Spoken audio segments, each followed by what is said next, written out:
Hey, welcome, welcome, welcome. Welcome to Open Discussion. What's going on, guys? How you guys doing? Hope everyone is doing wonderful. I hope this weather is treated you guys pretty good. I'm hoping for that. Hey, Fifi Urban Homestead and Lifestyle, how you doing? Thank you for being here. What's going on? Yeah, guys, I hope this weather is treating you guys good. I hope you guys aware of what's actually taking place. I hope you guys be more conscious of what's really going on, man. You know, there's a lot of distraction these days. There's a lot of distraction everywhere. All right, yes, finally got it right, right? That's what custom to 50 Jordies. Man, all right. I'll get it. I'll get it right. I'll get it right. Yes, guys. So, man, a lot of distraction going on these days, but it's important for us to be focused, man, because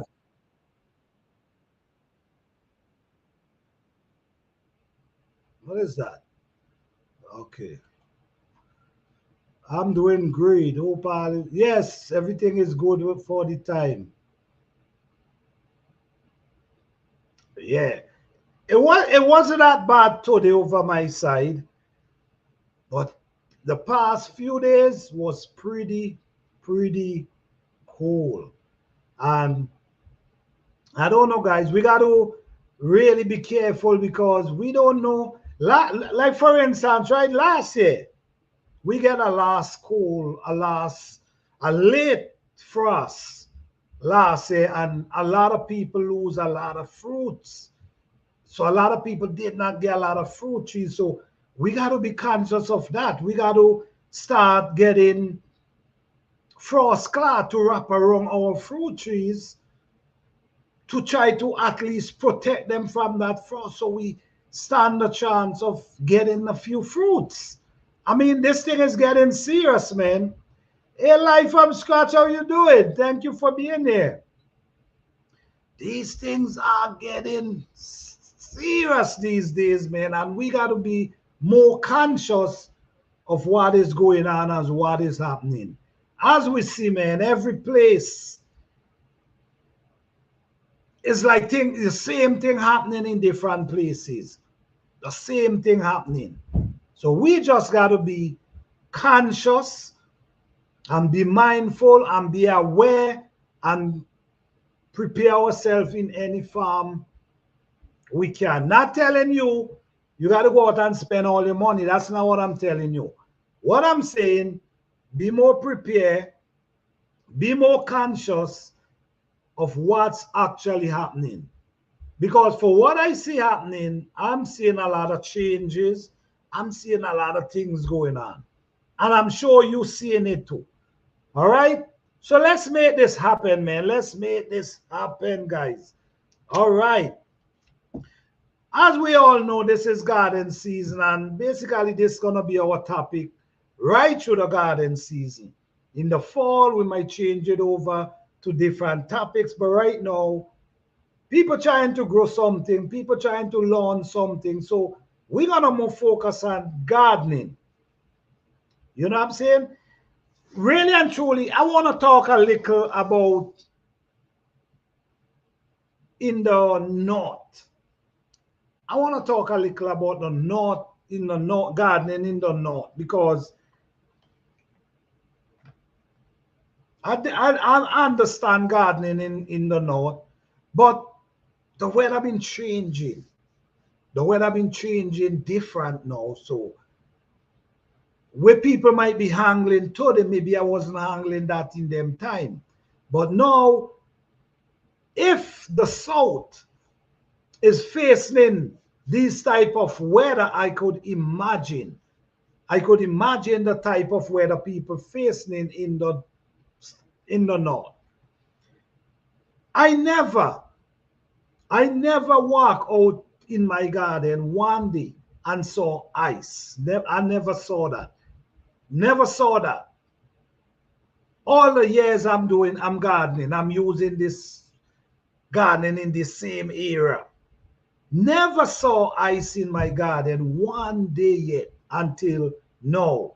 I actually saw ice in my garden. I even tried to dig the soil. Hey, the everyday life, how you doing? Thank you for being here. Today, I actually try to dig the soil. I try to use a shovel and dig in the soil, and the shovel was just bouncing. I never saw that in this era yet, all these years. So this is what this is showing me. This is telling me that somehow or the other, the weather is shifting or changing. And is it changing for the best or for the worst?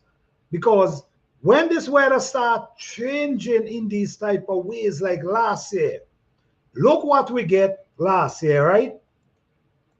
The late frost. Whoa, getting worse every year, it seems. Exactly. Getting worse every year. What we saw last year where many people lose. There was people doing peach. Time will tell. Yes, time will tell. I agree. Yes, indeed.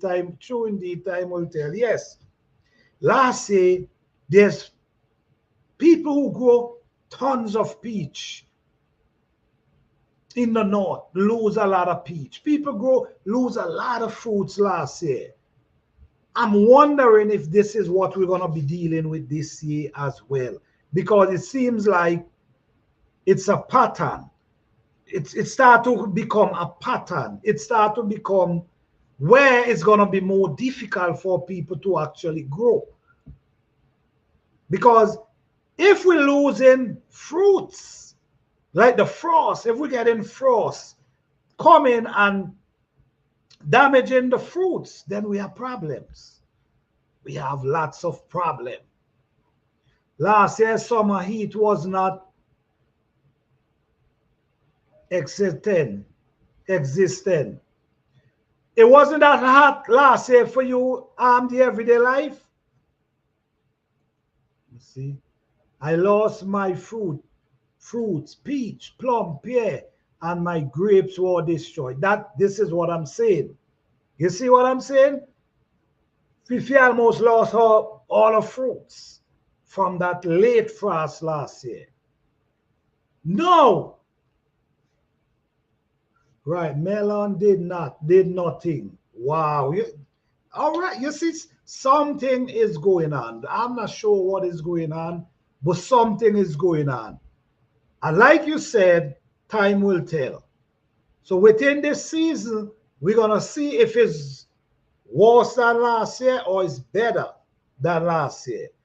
We also seeing, well, I don't know for you guys, I'm also seeing a drop in pollinators.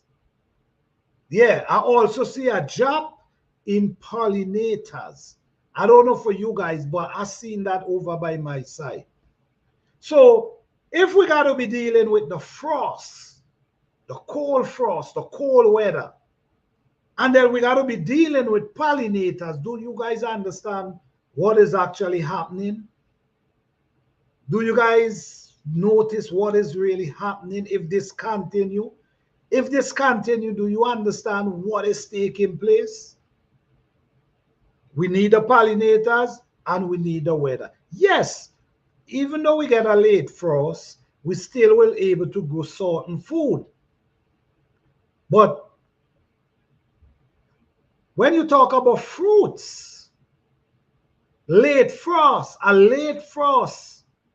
cause us not to get fruits.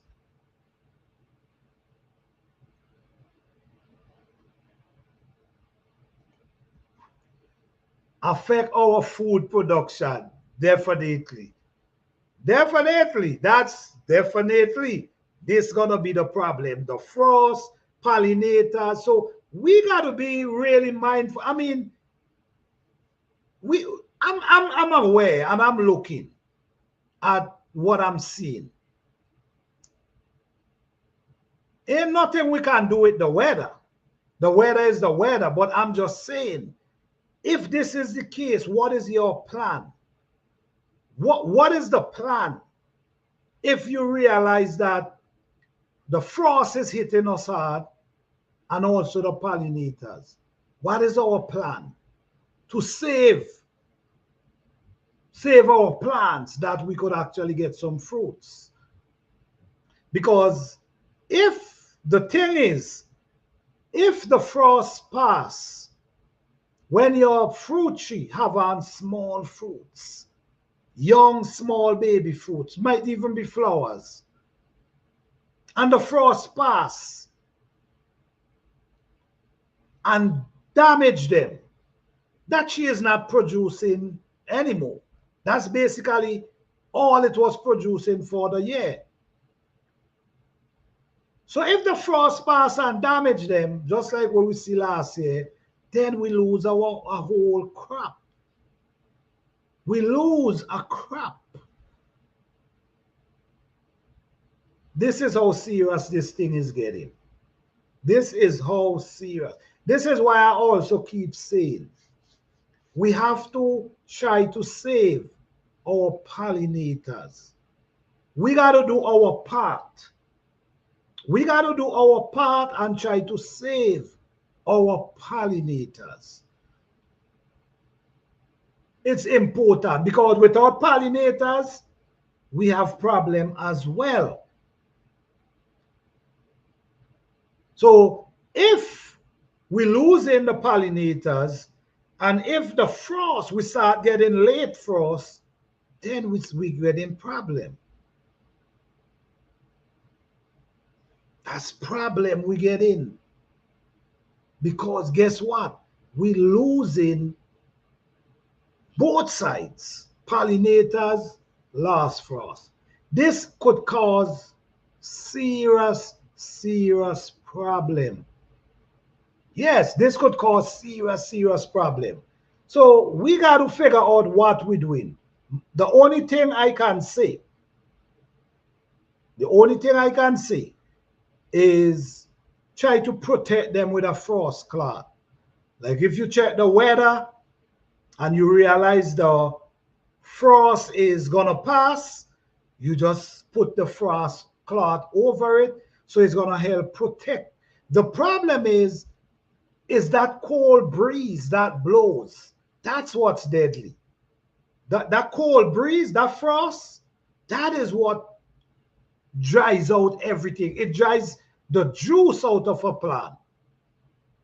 It will suck the juice out of a plant. So if you're able to protect it with a frost cloth to keep that breeze from connecting to the tree, you stand a better chance. That's one thing. I'm sure there's more ideas about how to protect our plant. We have ideas how to protect the roots, which the root is important. And if you protect the roots, you still stand a chance of the plant surviving. But you want more than the plant surviving. You want the plant surviving, and you also want the fruits to survive. So it's not just the plant. The plant could survive, but once you keep getting late frost, you cannot get any fruits. Then the situation again, without the pollinators, we are situation again. So we in for a battle. Believe it or not, we in for a battle. And I always hear this say, when younger growing up, I always hear, only the fittest of the fittest will survive.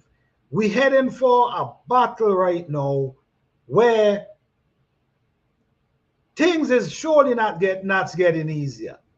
It's surely not getting easier. It's getting harder and harder every day. And especially the gardeners, the farmers who depends on farming for their livelihood. Some people depend on farming to sell their little crop that they could feed their family. You know, some people do it just for their family. So this is a form of providing. So if we lose these like a freedom era we have, then we have a problem. Then we have situation. I think we have to pay attention to the weather and put protection in place to help secure our crop. I agree with that. I definitely agree with that. Is either we secure them or we lose them. Is either we secure our crop or we lose them. So this is ways of investing into something at least to save your crop. All right? Me 1 second, guys. Let me put on this.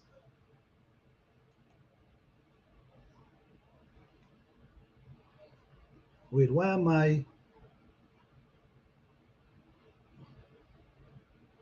Okay, give me 1 second, guys.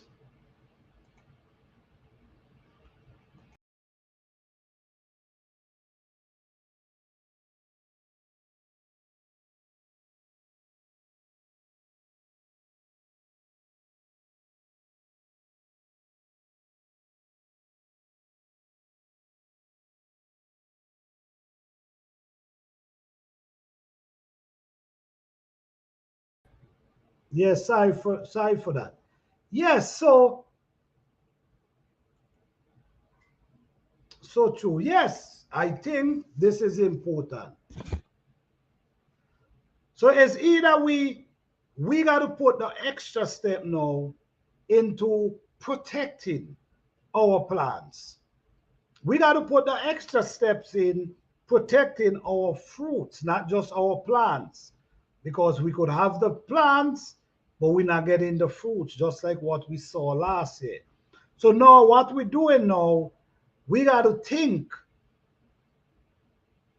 Don't get distracted, man. Too much thing is this, too much distraction out there. And if we focus on the distraction, we're gonna be missing out a whole lot. We're gonna be missing out a whole lot. You see what I'm saying? Protect at all costs. Definitely so. If you got to invest in a few, you ain't got to buy all one time. You could buy 1, 2 this year and next year, so you keep investing because, guys, it's getting really serious. And believe it or not, it will be very hurtful to see that you have your fruits in your yard and the frost keep banging on them. And the way it seems, let's hope this is not the case, which I will be hoping this is not the case, that we could actually have a beautiful spring without any late frost and a beautiful garden season. Let's hope for that. Let's hope for that. Yes. So, all right. So we talk about the weather, and we did a lot about soil. We talk a lot about soil lately.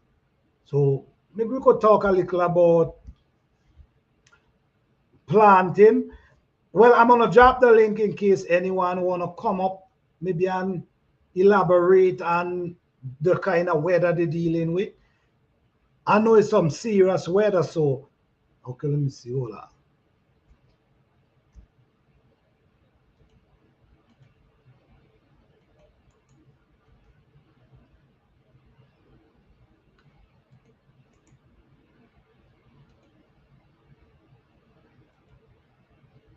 All right, the link is there, guys. You are welcome to come up.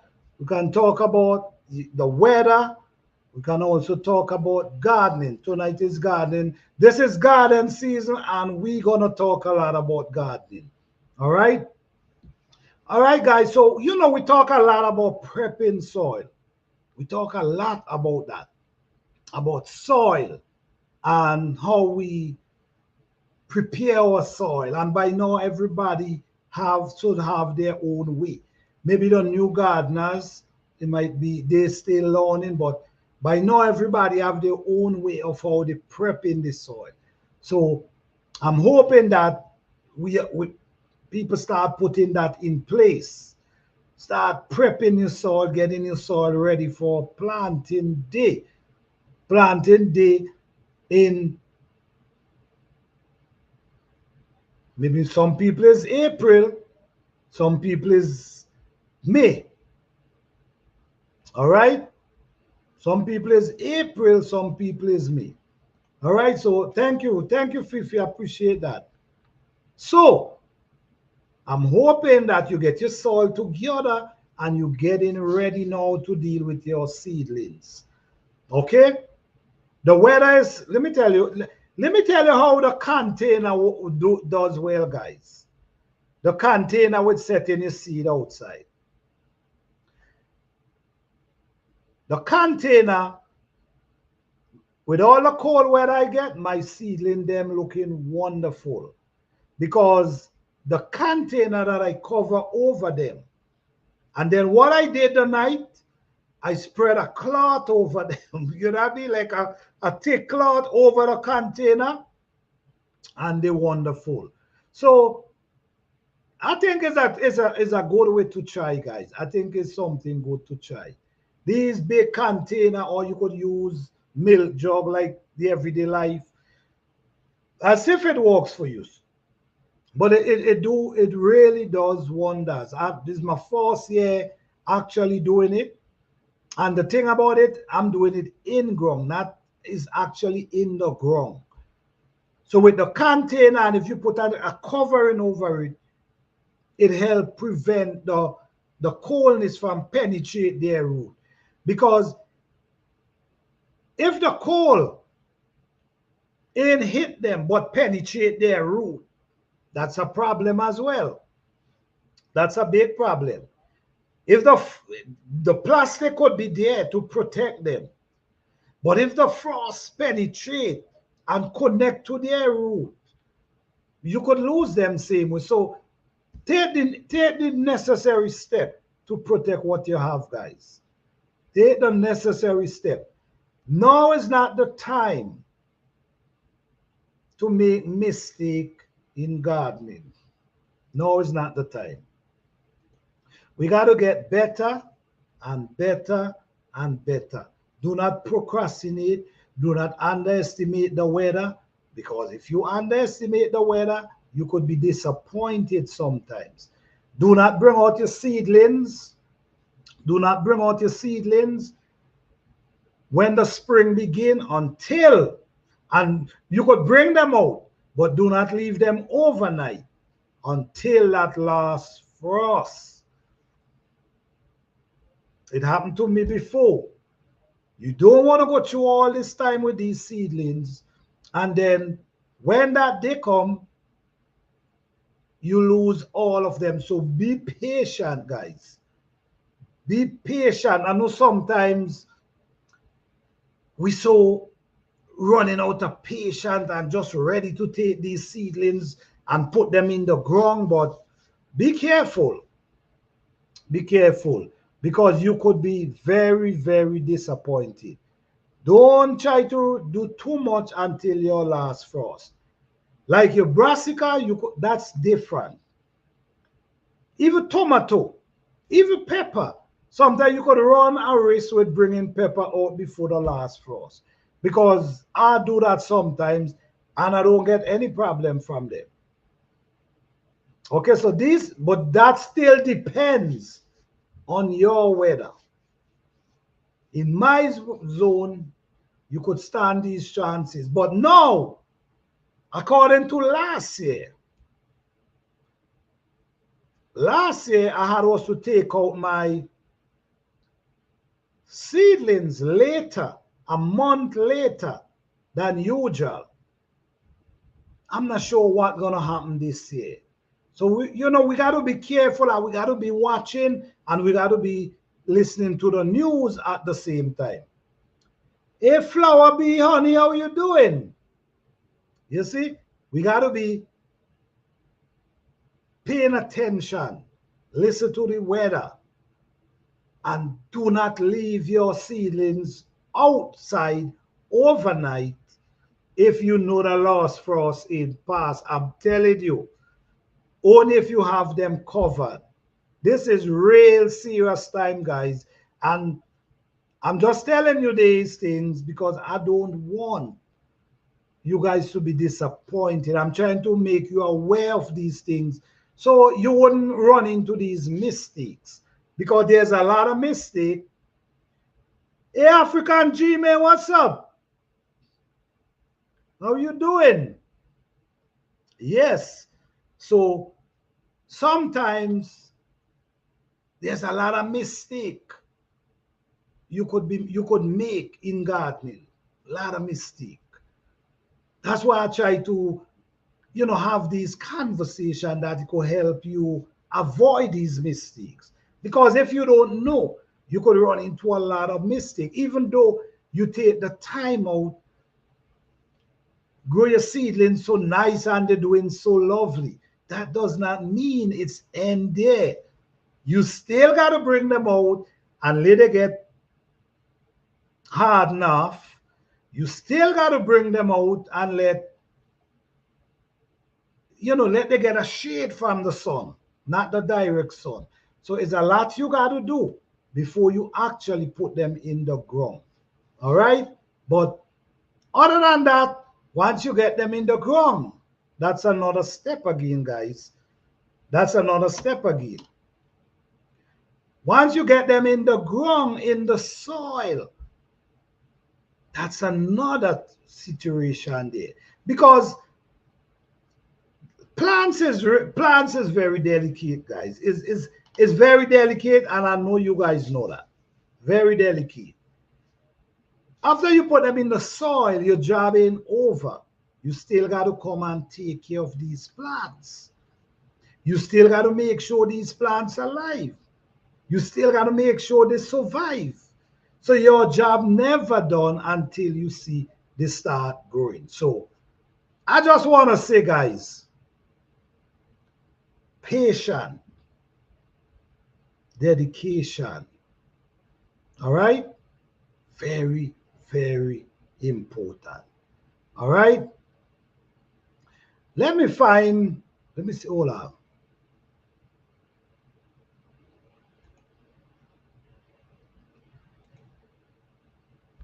Let me see if I find a video that can break down some of what I'm actually saying. Okay, let me see.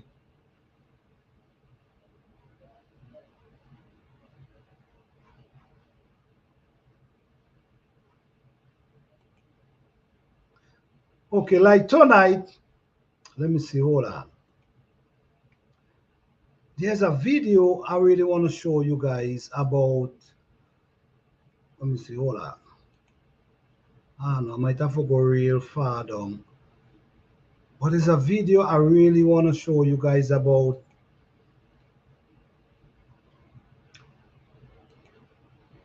planting.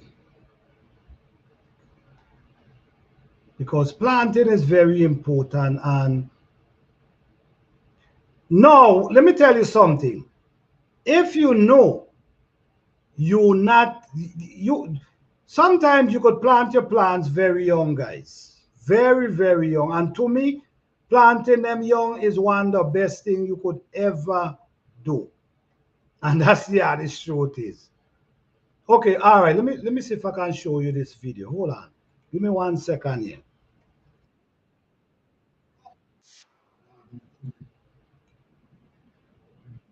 Okay.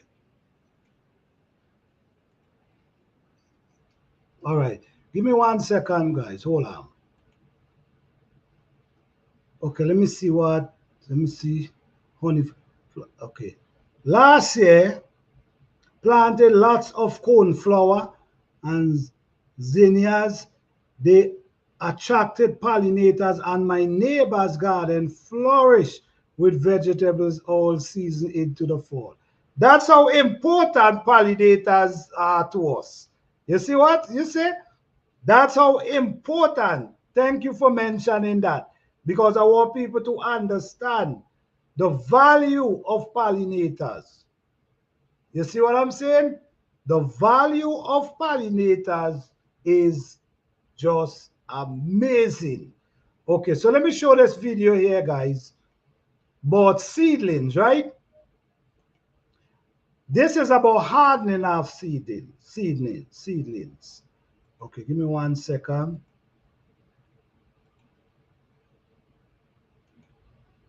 And this is very important. This is why I'm showing this video. Now, guys, this is how I set my seedlings. I do not set them one in one container. I just set them out thick. But no, when you set them out like this, you got to be very careful of handling their roots. And their roots very delicate. So check out this video.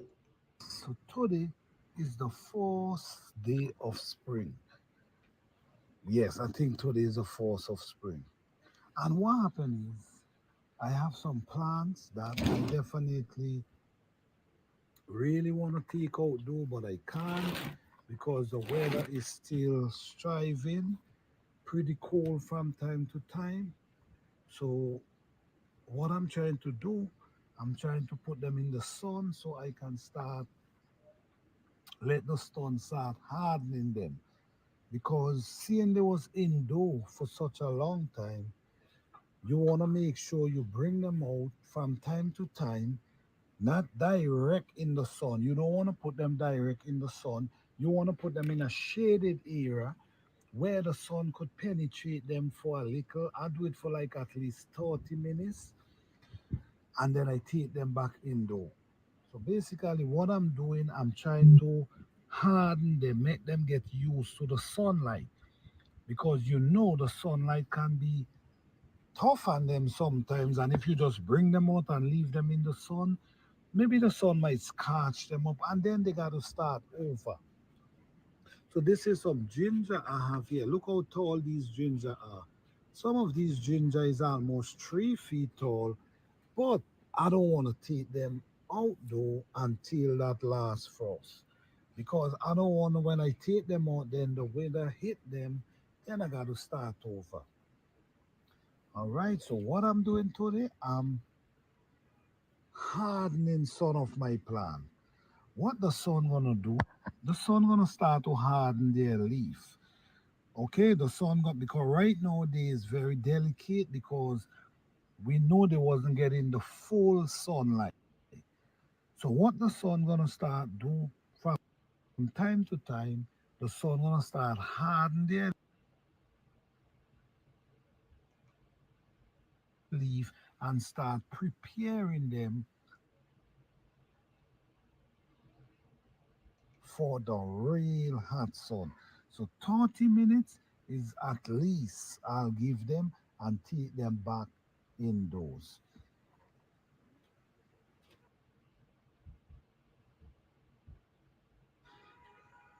Not everyone harden their plant. Some of my plant I really do harden them, but I'm trying to do some research for myself, some experiment, and see if you really need to harden them or not.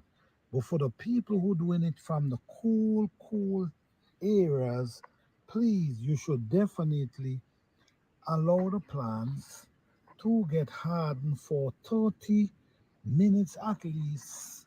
Sometimes you could do it 3 times a week, 4 times a week is up to you. All right. So this is how I harden my plant. I bring them.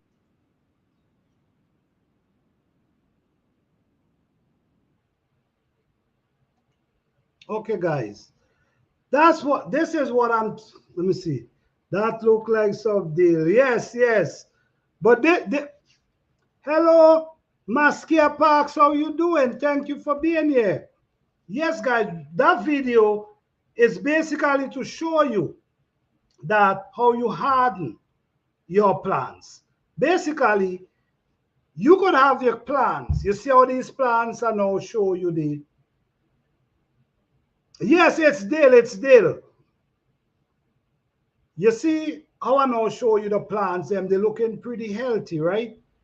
But even though after you put in all that work to get them so healthy and nice, you still could lose them if you're not careful. If you ain't careful enough, you still could lose them. You could lose them when you plant them. You could lose them if you ain't harden them off. You could actually lose them, even though you don't spend months taking care of them indoors and decide to take them out now Wait. Hey, African Dreamer, what's up? What's going on, my brother? How you doing? How you doing? I'm doing good. I'm doing good. What's going on? No much, man. Just enjoying the live, bro. Oh, We all back right. in the States. We back in the States in Texas. So being able to catch everybody at different times is Okay. Okay, that's cool. So how is it, man? How is it back in the state?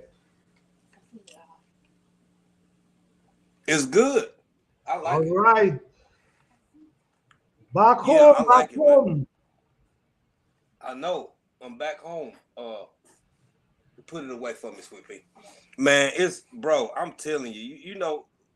Plant a Garden. We had a lot of conversations when I was back over in Africa, and you knew you recognized right away a lot of the traditional and old ways of doing stuff.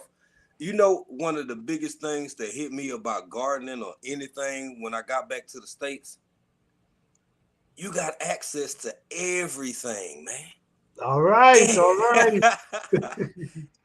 Everything is right there. It's Yep. right there with you. It's amazing. No reason nobody should be hungry if you have a place to grow. And I'm not putting that on the people who don't have food, and I never diminish somebody's circumstances, but man, from the extra battery to the food in the yard or even growing in the window, man, it's yeah. I'm sorry, brother. I started rambling, but you No, know where my heart is. yes, yes. Oh, hey, Patty's Kitchen Garden and more. How you doing? Hey, Maskia Parks, which Maskia Parks say, thanks for this because kill majority of mine years before last by not hardening them up. You see, this is what I'm saying. This is why I do this live because I try to save people from the same mistake that I made in the past. You know what I'm saying? So I try to avoid give people the information to avoid them from making these mistakes because hardening off your plant is very important. You know what I'm saying? Right. Very, very. Which is a new technique because you teaching me something I never really thought about it from that way. I just planted some seeds today, and it's the first peppers I plant since I've been back in the States. And my plan is to every morning because I have to get up and take in Kiswahili we say mazoezi, but I have to take the exercise and stretch and get on the treadmill for like an hour. So in the morning before the sun even come up, I want to set them outside every morning, um, right to the east where the sun is coming up, the early morning sun, and just let them get that time. So is once they actually sprout because they still seeds right now. Would that be beneficial or what you think about that, bro? Well, you say I could keep them indoors since they in sprout. That's all right. But you could that when you start hardening them off is when you getting ready to bring them outdoors. Like when you Mm, getting ready to plant them outdoors, that's a good time to harden them off. But also, if you have them and you get in good weather, uh-huh. you could bring them out in a shaded area, not direct. You know what I'm saying? In a Right. shaded area that the heat they could get some heat from the sun. So you could always bring them out just to Okay. get that sunlight. Yeah. Yeah, because the sunlight, like I don't have no UV lamp, no nothing like that. I just use the sun. And so I'm okay. Let me ask you a question, my brother. Do Mm, you think when because right now they just seedlings. I don't germinate or nothing. I just put the seed to the soil. But mm, I don't know if this will make a difference, but I have to tell you, I use so my family, they go fishing a lot, and they use the soil we got right here from our property. From we brush away the pine needles and we brush away the leaf and we dig dirt from the soil, and it's mm, usually full of worm, right? mm-hmm. So we have a bucket of this, and this is what I use for my soil. So now that you know that, do you think I should just keep them indoors till they sprout, or should I take them out every day, or just keep them warm inside? You could just keep them warm inside. You ain't got to be back and forth with them. You know what I'm saying? You could just keep them warm inside, and the soil you use in there, that's amazing soil. This is what I'm trying to get people to understand. These soil that we ignore, that we could scrape from under the tree, that we can scrape from under some leaf, that we keep ignoring them, is one of the best things you could ever have. You see what I'm saying? Yes. Yes. It's number one is natural. It's come from the earth. It come from the soil. You see what I'm saying? It's natural. It's what could be better than that? You got to remember these big trees in the jungle. That's the same type of soil they feed from. The leaf. Now you never see nobody going with fertilizer to throw around the trees. They feed themselves. They drop leaf every fall. That's what feed them. They drop the body every year. That's what feed them. Man, that's what you get from outside. This bag is full of, let me show you. I have, I got the scooper in here. I can show you what the soil look like, bro. So this is what we use. You see it's very dark, very rich, and it's got the castings in it. Like you don't need Prolite or nothing, because you have from the worm castings, you're gonna get the air, you're gonna get the flow, the separate everything. It's amazing, man. It's amazing. So man, listen to me. I don't want to knock the way on nobody garden and what anyone use, right? But what you have there, you don't need to add nothing. And I'm telling you from, I'm telling you from basically what I know, not what I think. This is what I know. Right. What you have there, you have some real natural stuff. You don't need to add nothing to that. You see what I'm saying? I don't plan to. That will take care of the germination and also feed the seedlings. You ain't got to add no type of anything. The most you might have to do is add more around the roots of the plant while they're getting bigger. That's the most you might have to do. But when you talk about adding this and adding that, no, man, you ain't got to do that. Yeah, I don't think I need nothing, man. I'm just gonna see how it all do natural. Watch and you want to see. When I grow, just don't overwater them. You got me? Yes, that part. Just don't overwater them. But you overwatering them could cause problems. So please don't overwater them. That's a bad habit for me, my brother. And so I have to work on that specifically, because I feel like every day I should water them at a certain time or this or that. But I know that the plant, it don't need it. And I've heard a lot of plant by putting over water, too much water, unnecessary. And I end up killing the plant. I drown it out. You get root rot. You get all these different things from too much moisture, too much water. So yep. And this is where a lot of people get problem from, because the thing is, you cannot remember, the sun is not penetrating, so it drying out the moisture. It's indoors, so it takes more time to dry out. So you can't be wetting it morning and evening, or you can't be wetting it every day. So sometimes I take a week before I throw water around my plants, because some plants ain't like too much water, and too much water damage their root, and then you lose them. So, and this is their delicate time, just like a baby. When a baby born, that's their most delicate time. The care that the mother got to put is just extra. So it's the same thing. When these germinate, you got to put the extra care. And you know what? The better you care these, the more care you give these plants from seedlings, the better these plants produce for you. I'm telling you that. Yeah. It's the better they produce for you. Absolutely. Yeah, No, that's real. I remember one video you did. You said I think it was the jalapenos, one of your pepper plants. right. I know for one for sure you plant deep all the time. You always Yep, plant deep, yep. and I think I can't remember maybe like almost a year ago or maybe a little over. You said you don't water for almost 2 weeks because they don't need it. Well, I don't water, period. Yeah. Here the only why when I will water my garden.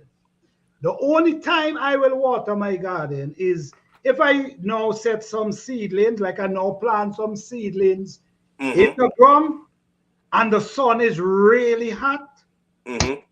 Then I might go out in the evening and I might water them. Once they start growing, the water is over. No, the watering is done. And one reason why I can do that is because of the depth I plant. So even though you ain't get rain for 2 weeks, your plant still could survive because the sun does not penetrate the root as yet. You see what I'm saying? Oh So yeah. Oh yeah. yeah, the plant is still feeding from the moisture down there. Mm-hmm. You see, so your plant could survive. This is what people got to understand. A lot of these plants do not need all this water you're giving them. Yeah. You see, Yeah. it don't need all the water that you give them.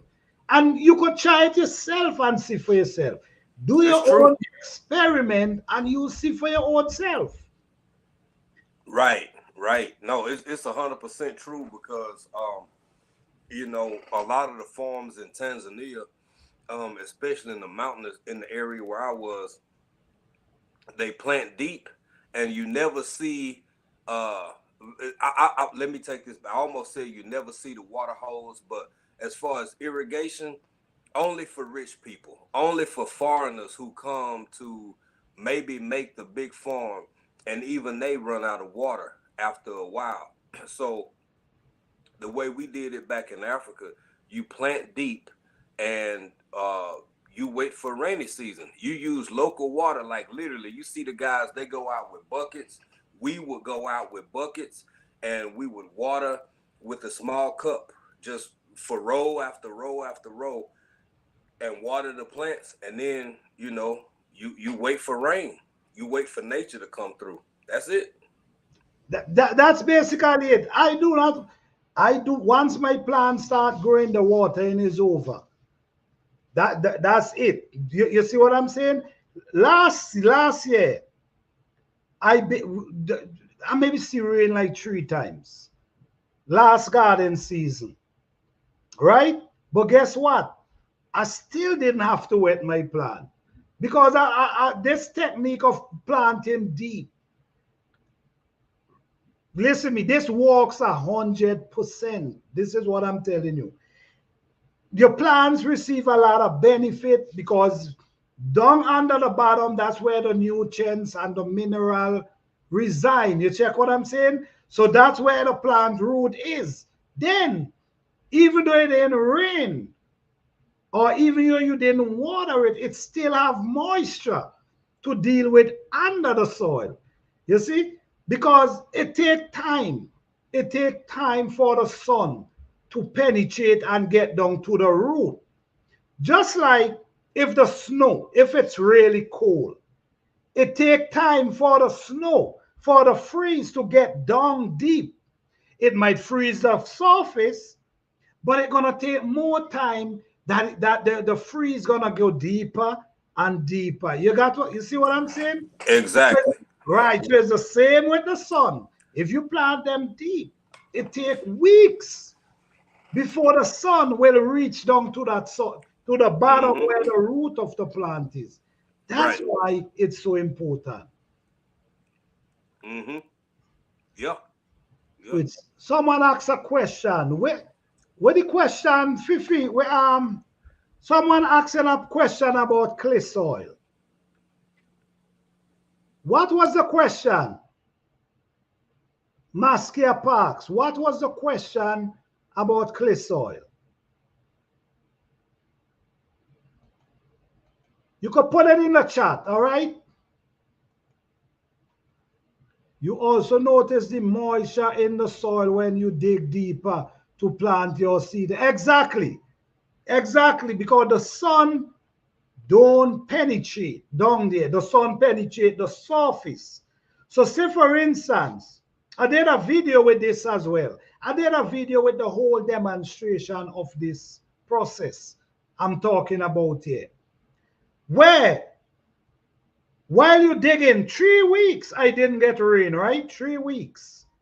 But as soon as you start digging, going down, you see again damper and damper and damper. Only the surface, the sun dries out. But if maybe it run to 2-3 months, you know it's gonna get deeper. You see what I'm saying? By that time, it might get down deeper. But it's important, guys, to put them plants deep in the soil. Very important. Hey, you know, and to add to that, bro, before I step down, because I just want to come up and share in the live, man. I just like sitting back listening to you. I want to add this.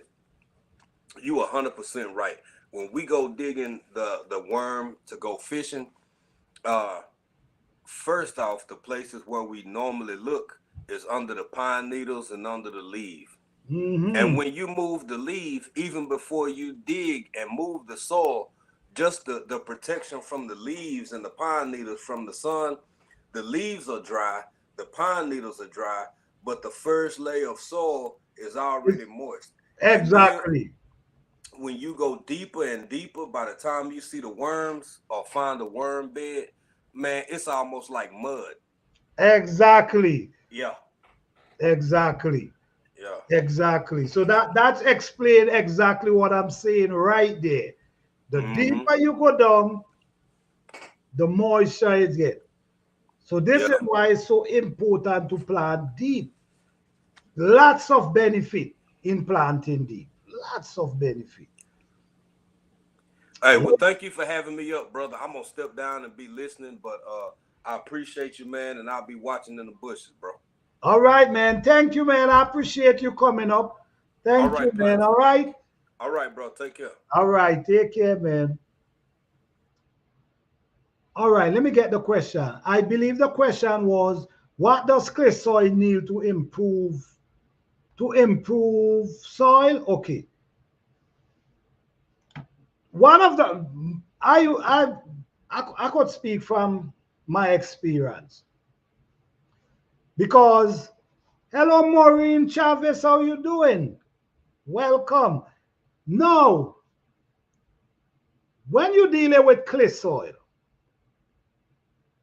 remember, clay soil is very easy to clang up together, and it can, it can become like a rock when you're dealing with clay soil. So one of the best thing I use to loosen clay soil, it was oak leaf, maple leaf, pine straw, and the body of trees, like, the tree body, like a limb from the tree might fall, and you dig it, and you put it in the soil, and you cover it.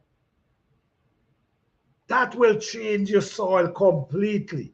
But like, it's not going to happen overnight. I don't want you to believe that it's going to happen overnight, because it's not going to happen overnight. It takes time. But I guarantee you that alone will transform your soil. I had red clay soil. That's what I have, red clay soil. But if you look now, you ain't gonna see nothing look like red in the garden where I'm planting. Even I dig down 16 inches deep, you will not see clay soil.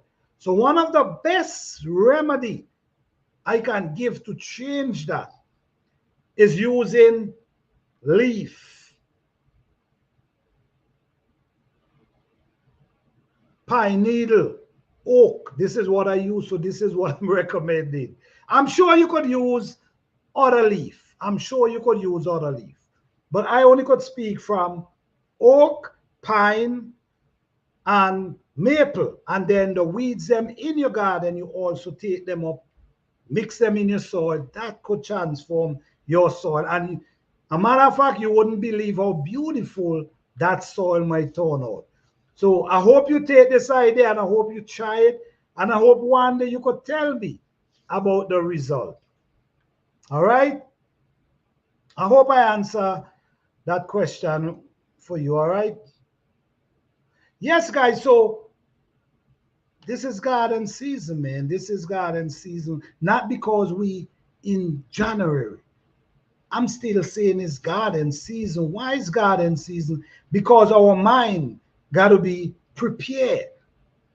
Our mind got to be prepared and ready. So when planting time come, we ready to go. So now you're supposed to be getting your soil together. I know it's freezing, so I understand.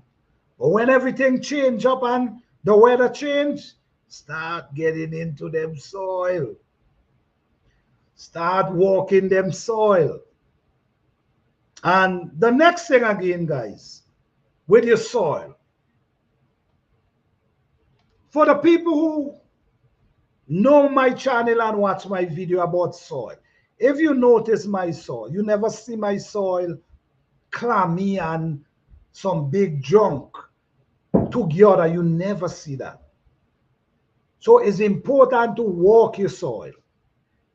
When I say walk your soil, what I mean it's important to always go in your soil, walk it, soften it, mash up if you see like there's a wrong piece you crush it to pieces.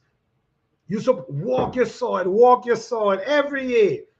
And once you keep doing that, you're going to realize your soil get to a place where you could use your hand and dig it out and dig a hole. And this is for real.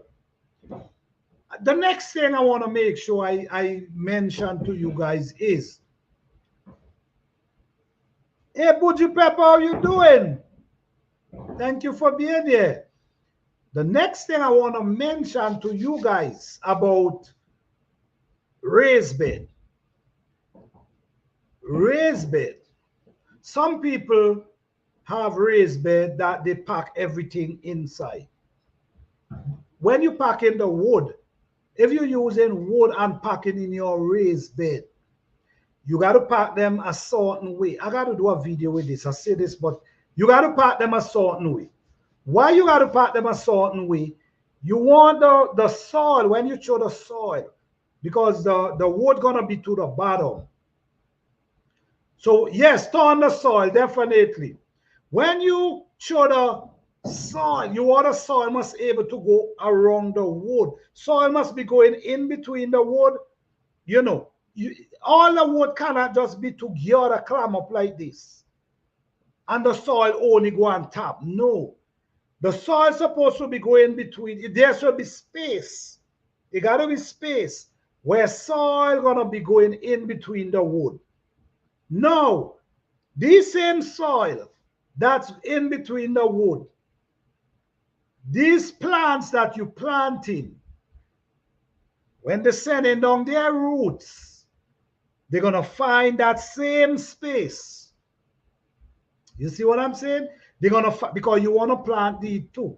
They're going to find that same place. So now you're creating room for these plants to push their root. So instead of the root get back on the wood that you put in, it's going to find itself, pushing its roots down between.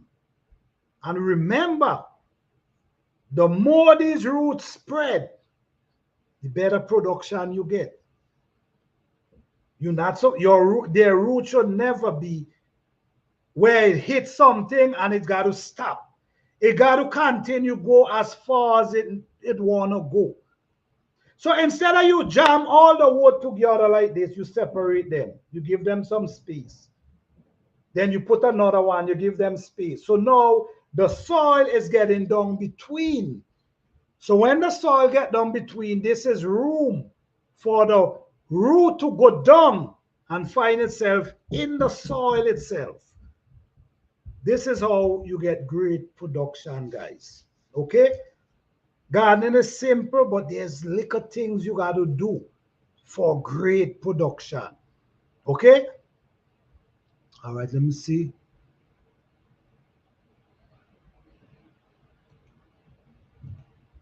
That makes sense. Yes, man, everything you hear I talk about is what I do already. Trust me. And I see it works. Yep. I'm so excited and ready for this season. I don't know what to do with myself. I like the song of that, Buji. I love the song of that. I know there's a lot of people feel that way too. I'm telling you. I'm telling you. All right. Africa Dreaming say he too. Yes. I have a compost bin going since September. Would it be good to make a big hole and bury it now? What? Yeah, I mean, of course. Yeah, you could bury it now. You could definitely bury it now. Not because it is winter, you can bury it now. Don't wait till the spring. Bury it now. Now is the right time to put whatever you put in your soil. In the fall, in the winter. Don't wait till the spring. In the spring is for planting. Remember that. Springtime is for planting, not to put compost. Compost should already be there. Your soil should be ready. So when spring is there, it's planting. You're ready to plant. You put on your planting boots and if you're wearing gloves and whatever your hat, and this is what you do in springtime. All now is to get your soil together. Oh yes. All now is to get that soil together. Heidi, Analytic God, how you doing? Thank you for being here. Thank you guys for being here. I appreciate you guys here. Yes. So garden season is here, guys. Don't believe you had 3 months to go. No, you're not. You don't have enough time to believe you have 3 months to go. You ain't have enough time for that. You have to start getting ready now. So when spring is for planting. Get your seedlings going. If you got to buy, you go and buy your starts. But I recommend start trying from seeds. That's my recommendation. But not everyone have the patience and the time to do seedlings from seed. But my recommendation is try it from seed. And if you fail, then maybe you go and grab some seeds, some starts. But try some seeds. There's a lot of videos you can watch and learn how to grow seedlings from seeds. It's interesting and challenging, but it's interesting. And the thing is, after you overcome it, hey boy, Blue, what's going on, man? Thank you for being here. Okay, right. After you overcome that, you see, when you overcome that, man, you become so confident now. You become so confident that you want to do it the next year. So try it, man. Don't feel you can't do it, man. Start them seeds. Let them plants love you from the time they germinate. Know what they come from. Know you was a part of them. You was a part of their process from germinating into caring, into planting, into caring, into harvest. You was there. That's a great journey, man. That's something you fulfilled there. I don't know if you noticed that. When you start from seed, to harvest, you fulfill something there, something great. So don't miss out on that by running and buy starts every time. And you will save a bunch of money from seeds anyway. All right? Let me see. Okay, what you say? I'm planting my first direct seed on the 24th. I'm thinking of getting a small greenhouse in case we get a frost and more on my frost day. Small greenhouse. If you, I think you should invest. I wouldn't tell no one not to invest in a greenhouse because it's gonna save you regardless. It's gonna help protect you from the frost. So that's a good idea, Buji. That's a good idea. Okay, question from Flower Beat. Okay, a fresh question. Hold on.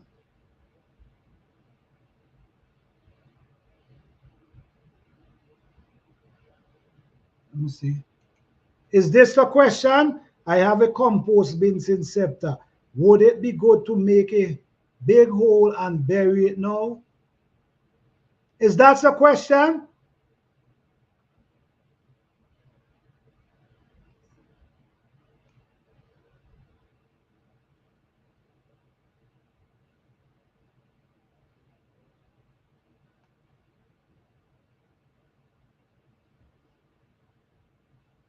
Yes. Oh, yes.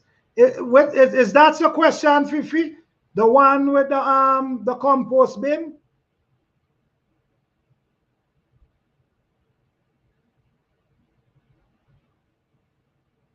Okay. Yes, guys. So the whole it's a whole process. When we're talking about seeds, and I think greenhouse in any zone will be watered with the way the weather has been going. I agree with that. I agree with that. I agree with that. I'll recommend that any day. A greenhouse is important. I've seen it for myself. Okay, the question was, hold on.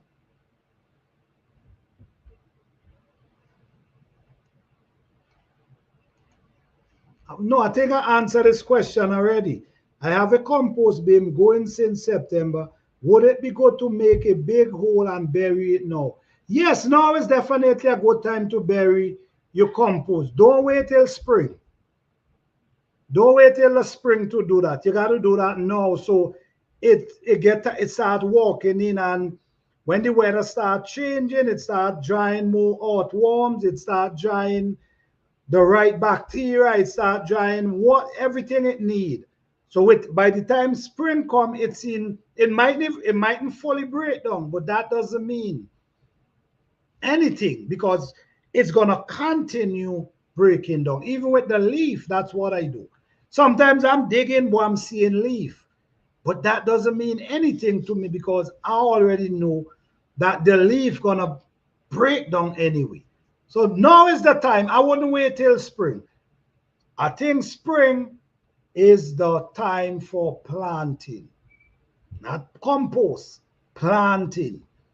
Because you don't have no why you prepare your soil in before the spring is because it giving whatever you add your compost, it giving it time to walk in, it's giving it time to break down, it giving it, you see, it giving it time.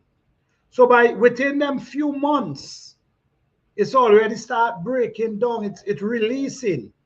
And the thing about compost, it's while it's breaking down, it's releasing. It's releasing into itself, into the soil. So by the time you're ready to plant, there's something there releasing in the soil to feed your plant. If you wait till the spring, that's when, this is why sometimes when you plant takes so long before it starts to grow. When you plant, the plant takes so long before it starts to see progress. Most of the time, this does be the case. Sometimes it could be other thing, but sometimes this does be the case. It needs something in there to feed the plant. So when the plant starts feeding, it just keep growing. This is why, like I always mention, when you taking a plant to transplant, you never damage the root. Try your best not to damage the root. Try your best not to damage them roots. If you ain't damage the root and you transplant them very delicate, nicely, these plants gonna just start growing because you never damage the root. But if you damage the root, what's gonna happen? They have to regenerate this root you damage, especially the main root. The main root, you don't want to mess with the main root. So you got to be very careful when transplanting. These things is very important.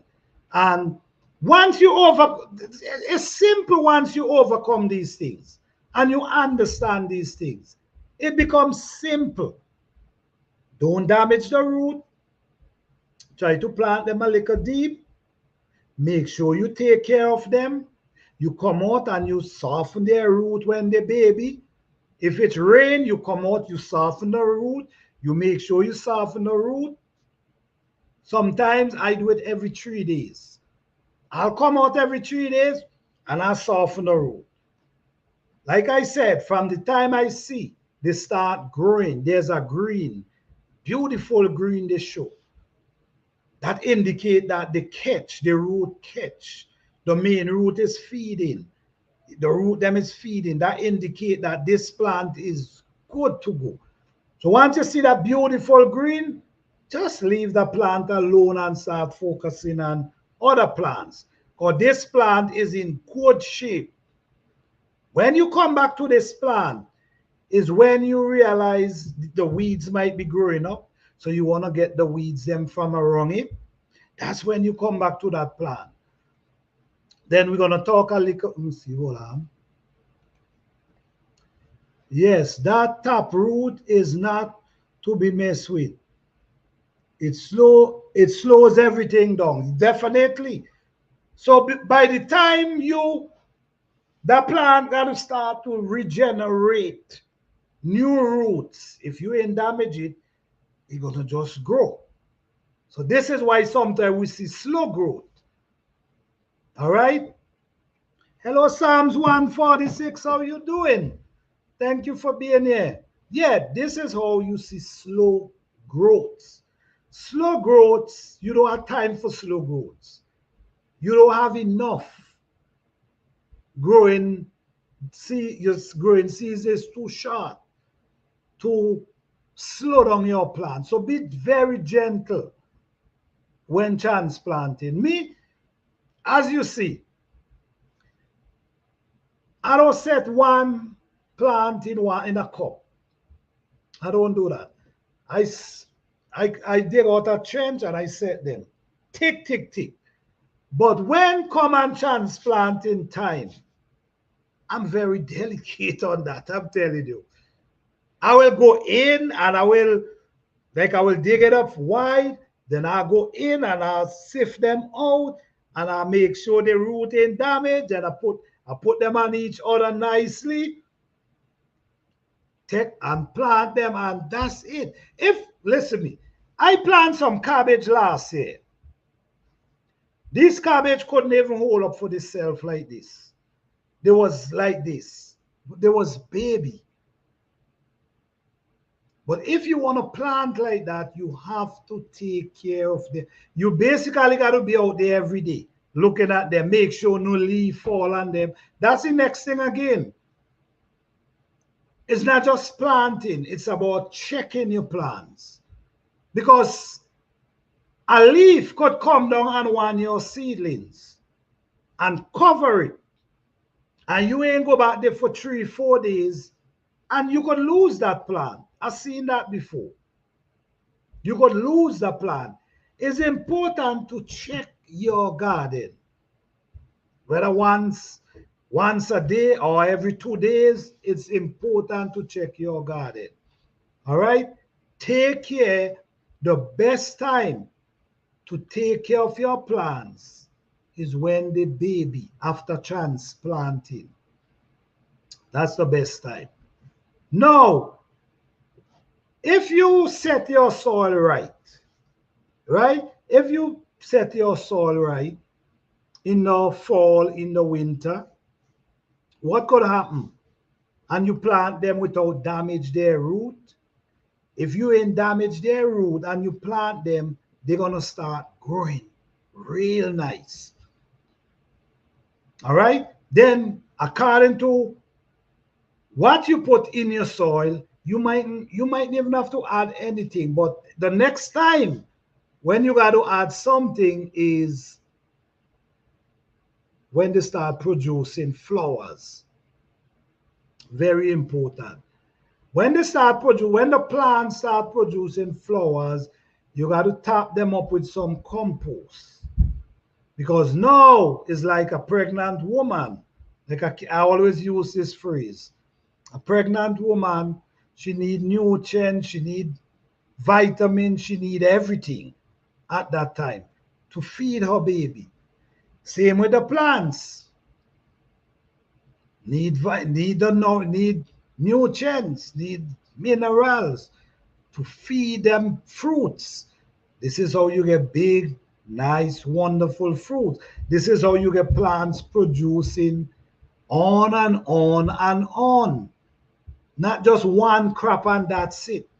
No, your plant's supposed to produce until the frost. Your peppers supposed to produce until the frost. Okras supposed to produce until the frost. All these type of plants supposed to produce until the frost. You should be harvesting ongoing until the frost. So plant care is important, guys. And plant care is how you get result. The type of care you give, that's where the result come in. Okay? I see, right? I see people, like I know a guy, his pepper only give, and he can't understand how I get so much pepper. One crop, his pepper might be 2, 3 pepper and that's it. And I'm saying, man, your pepper should be bearing. But he have access to the same type of compost that I have. But he don't want to use them. I just not getting it. It's something I can't understand. You have access to these things, but you rather leave them and go and buy other things. But that's his choice. And I can't knock him for that. That's what he want to do. But what I'm saying, guys, plant care is very important. Plant care is very important. And like I say, if you understand how to take care of these plants from babies and know when to give them compost, you have to know when to give them compost. Listen to me, this is from my experience. I'm talking from, right? From my experience. You got to know when to give them compost. This is important. You got to know when to give them that boost. It's very important. To me, I think we overwater plants. I really do. I think we overwater. I think a lot of people overwater plants. I really do. I believe so. I believe so. No, sir. If that's happened to me, I'm. I agree with you too. I agree with you too. I agree with you. I agree with anybody too. I want my pepper popping. All right, man. Well, you know, man, I'm the pepper guy. I love planting pepper. I love caring for pepper. So, you know what I mean?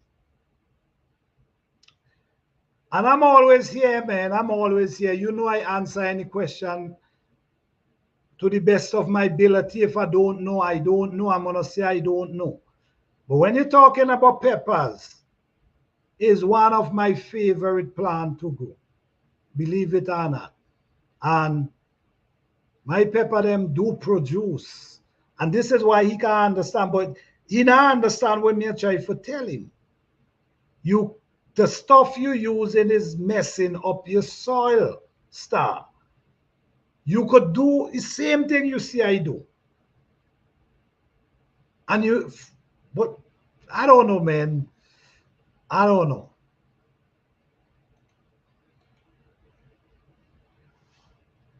You know, because I've been growing pepper so long, right? And you know what, guys? I always grow pepper over my head. Always grow pepper over my head. Pepper tree taller than me. And I never really check it. You know, I never really check it. Until year before last year, I said, nah, hell no, let me measure this pepper tree. And when I measured the pepper tree was 7 feet, 4 inches tall. And I'm saying, damn, 7 feet, 4 inches tall. Then I decided this year I'm gonna beat that pepper tree. And I did beat it. You know what I mean? So, and this year I'm trying to beat 8 feet. I'm trying to go maybe 8 feet 5, maybe 9 feet this year, growing peppers. So it's a pepper. I just love growing pepper, man, for real. Let me see. I do not have the patience for the hardening off. Not at all. Well, you got to, Buji. You will have to. And I understand. But you will have to. Why? Because you don't want to cry. Understand? Because if you just put them direct, you see if I'm bringing them out indoors in that temperature and just bring them out where the sun just beaming, it could really scratch up their leaf. And you could lose a few of them too. So the best thing is trying to harden them off. Even once a week, you could do that. All right? You don't want to cry. I'm telling you. I plan to plant a lot more pepper this year. Pepper, honestly, every year I grow a lot of pepper. I cut down this year. My plan was not to grow too much peppers. But somehow or the other, I set the seed, they germinate, and I just decide, man, let me just plant them. Pepper, like joke, man, I'm telling you. Okay, let me see. I like having what we call in the South pepper sauce. It's great in cabbage and collard greens. Okay, I hear that. I love me some hot pepper too, man. I love me some hot pepper, I'm telling you. You don't want to cry. All right. Okay, so Fifi could explain that to you, Buji. You don't want to cry because you're going to cry if you ain't harden them off. I'm telling you. I like pepper on everything. I even drink Kanye tea. Okay, all right. All right. I love me some pepper. I plant pepper.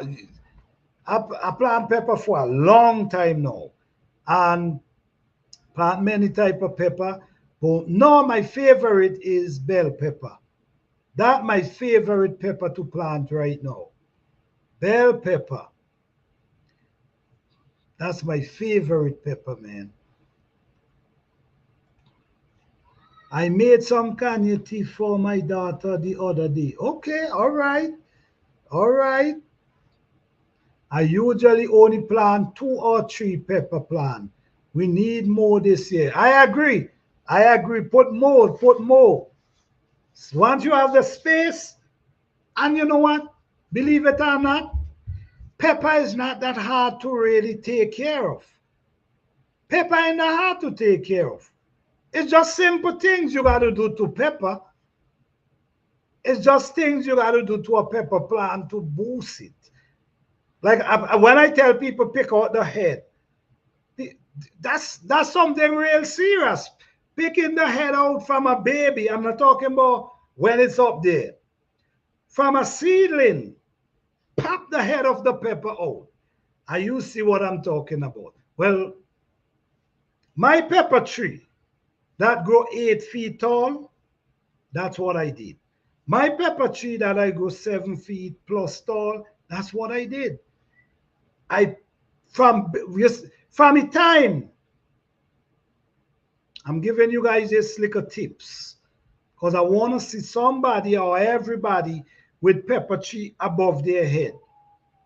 Before the while the pepper have maybe 4 leaf and trying to push up the other 2 leaf, you pop out the head of the pepper, pick out the leaf and leave it. That, and when you plant it deep. You make sure you plant it deep, and while it's growing, you pull in the soil around it. While it's growing, you popping off the old leaf, them, the big leaf, them you see it make no sense. Just pick them off, drop them by the root of the plant. You'll be surprised how that tree just keep climbing. Try it, guys. But that's how it works for me. Hey, so bless, how you doing? Thank you for being here. That's how it works for me. So try it. Maybe it might work for you too. You just never know.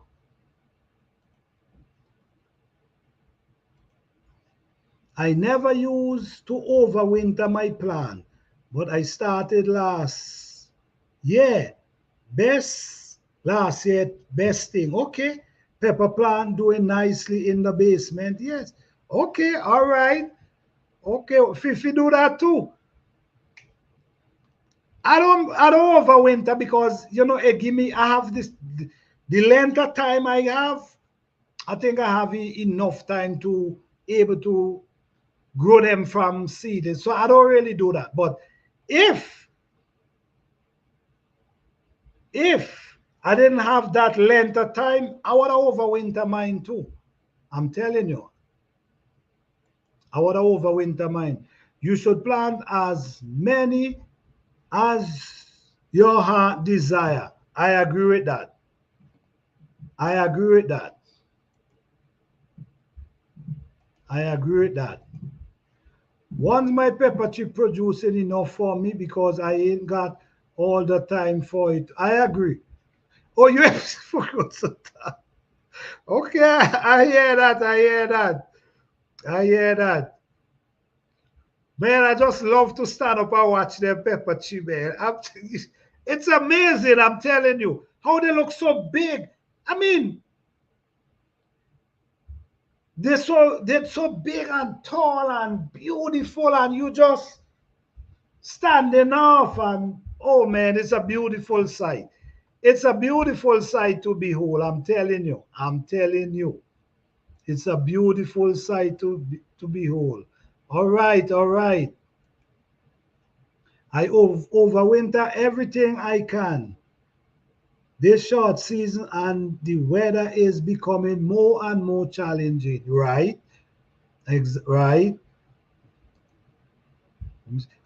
Hey, Sissy, Texas Garden, how you doing? Had to come out the bushes when planter give him such good pepper tree. Oh, you was in the bushes? All right.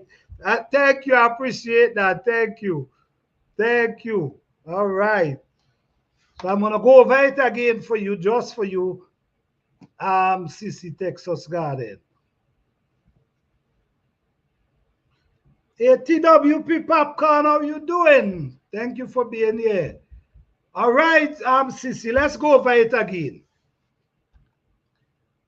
When you set your pepper and you realize they have 4 leaves, and you see they're trying to push out their head, to push out to come up, take it out. Just take it out. All right? And just leave them. Okay? When you, after you done harden them off and plant them, you make sure you plant them deep too. Because if, just think about it. If you're trying to grow an 8-foot pepper tree, you got to know the root got to anchor down inside the soil. right? So make sure you plant it deep, make sure. While it's growing, you keep covering till it reach up to the top of the surface. While it's growing, you pop off them big old leaf and just drop it right by the root. Just drop it by the root and just leave it, let it grow. And it's just gonna be growing. As soon as you see flowers, give it some compost. As soon as you see flowers, give it some compost. And somehow or the other, for what I think people really love organic compost, I think so. I believe so. So that's my trick. I'm giving it to you because I want to see people standing up with their picking peppers, not bending down, standing up picking peppers. All right. Okay, let me see. Okay, Buja question. So even though the seed packets a plant deep, 1/4 inch, we can put them deeper than that. What you mean the seed? No, well, the seed, I'll say you could plant 1/4 inch for the seed, but not the plants. I would not. The seed, you could put them 1/4 inch, not the plants. That is not deep enough for plants. So if it's for the seed, yes, but not for the plants. All right? And you can put them down to 1 inch too. So honestly, most of my seeds, I set them 1 inch. Why I set them 1 inch? Let me tell you the reason why I set my seed 1 inch. Because when they start growing, you want them to grow up from down to the bottom because they're growing up. You don't want to just have them to the top of the container. You want a root down, so while they're growing, because remember, you're having them indoors for a while. So you want them, so I just push mine sometimes 1 inch, 1/2 inch.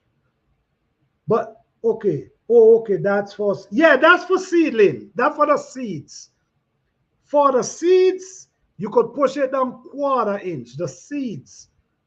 But when you transplanting, my thing is, okay, let me explain this out.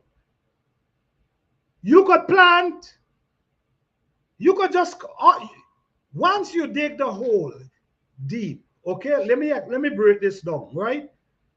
Say you dig the hole 12 inches deep, 10 inches deep, 8 inches deep. You planting, you going down in the hole and you burying the root of the plant. So when you bury the root, you carrying the soil right up to the bottom leaf of the plant. You get me? So you put in and you burying it right up to the bottom leaf. No, this plant is actually in a hole. While the plant is growing up, coming out of the hole, you keep putting soil around it. So while it's coming up, you keep putting soil around it. So while you keep putting soil, this plant is actually generating roots. So what you're doing, you're actually creating a big root system. Now, this big root system now is what gonna allow you now to have a big plant and plant that produce a lot. So when I say plant deep, the hole gotta be deep. Then you go down in the hole and you plant it, right? You plant it down in the hole. While it's growing, you keep filling up the hole until it come out of the hole and you cover it. Then you're good for a period of time. While it's growing, you soften the root around it.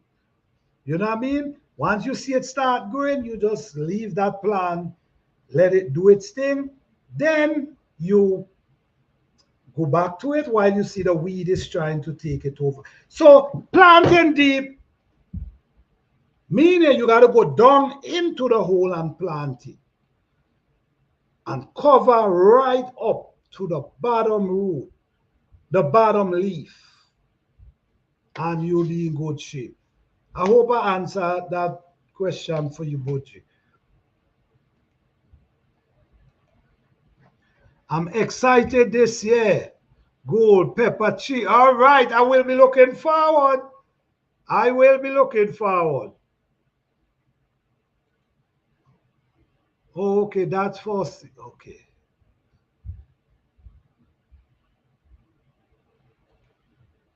Still walking on the super snake earthworms. All you got to do, just keep adding your leaf. You're going to get there, believe it or not. Just keep adding your leaf in your soil. Believe it or not, you will get there. You will be seeing these long, thick worms roam in your garden. Just keep adding them, all right? So we healing it up like potato. Basically, yes, basically. You pulling it up around the plant. Yes. Yes. So you from down in while it's down in the hole, okay, it's like a cup, right? Say the hole is a cup. So you put in the plant down in the hole. So while the plant growing, you add in soil till it reach above the cup. When it reach above the cup now, you know, and the soil reach the top, then you just leave it right there. Let's do it stick. By that time, it's already generate lots of roots. Lots of roots, and that's what you want. A big root system. It's important. It's important.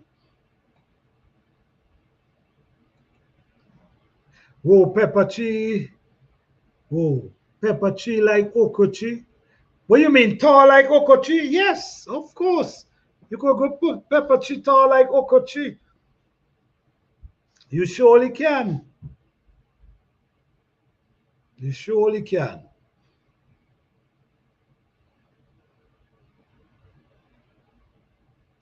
So all we got to do, man, is listen to me. It's simple. Once you try it and you see it. And all the information I'm giving you guys, I would like you to try, but also try your way. I don't want you to just give up your way of gardening. I'm just giving you tips of how things could work for you. So try them, but not telling you to give up your way. You could try what I'm and see if it work for you, because it sure well working for me. So I'm just giving the information. But like I will say, it doesn't matter where you at, whether you in Russia, whether you in where, it doesn't matter where. Plants care is important. It doesn't matter where you at. The caring of plants is important. So regardless to what, in order to get good production, you have to care for the plant.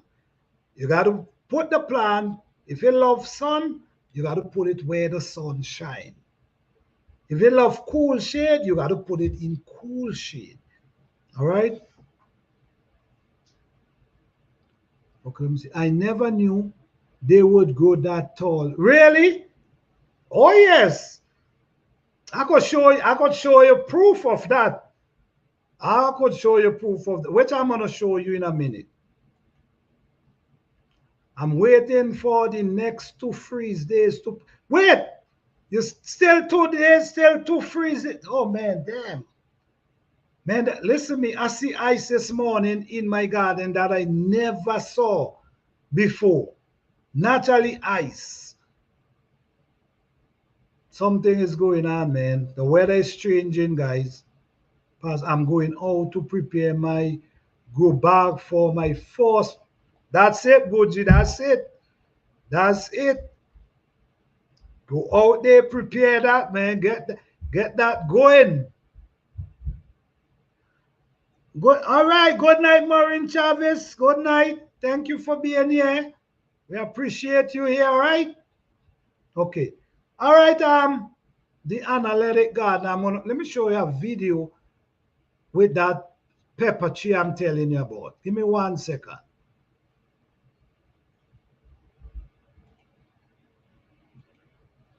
I would love to see more of this. I really will love to see more of this.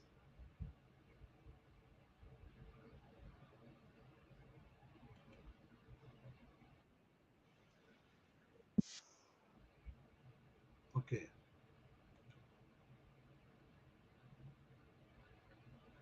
Okay, present. Let me show it to you.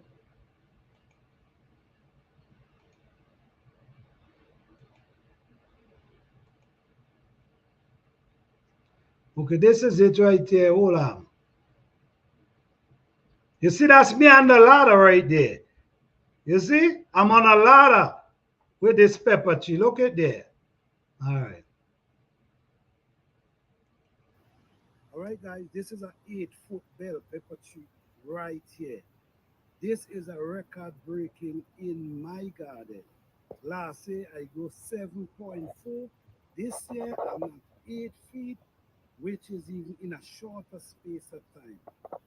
It's a blessing to be able to go master the pepper plant, to take it to a journey of 8. All right. You see it? Yeah, that's an 8-foot pepper tree right there. And this year I'm trying to get to maybe 8 foot 5 or 8 foot something. But I'm trying to break my own record this year. So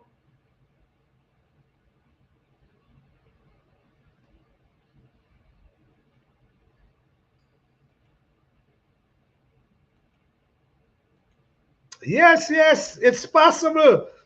It's possible. It's possible. It's possible.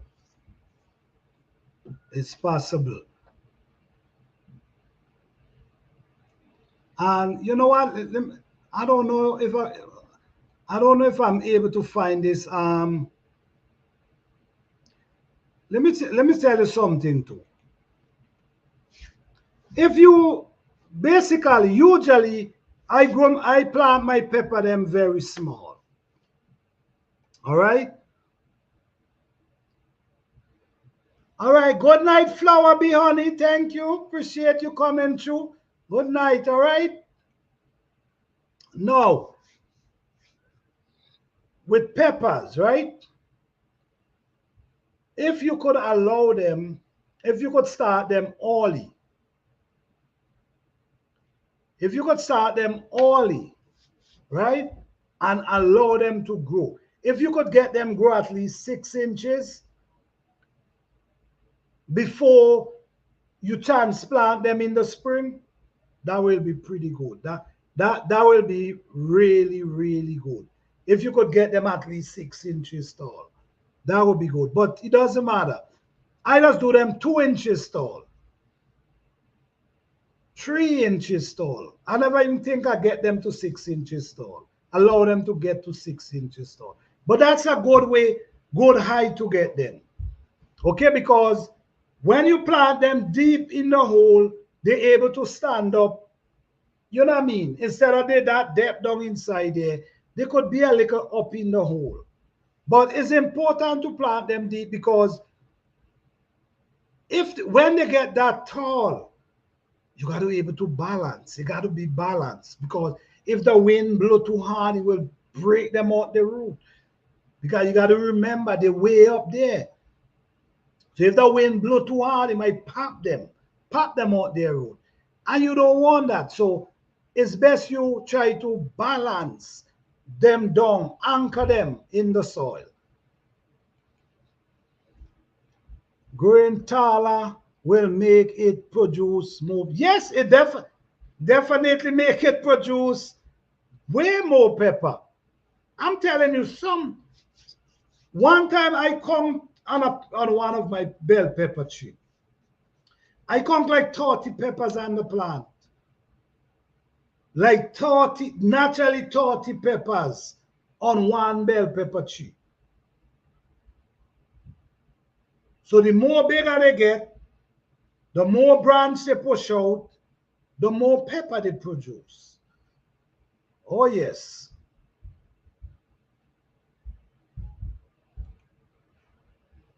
I have 5 that basically overwinter by accident. Really? They are about 2 feet tall right now. Okay. All right. By accident. 2 feet tall. All right. Okay. So what you gonna do?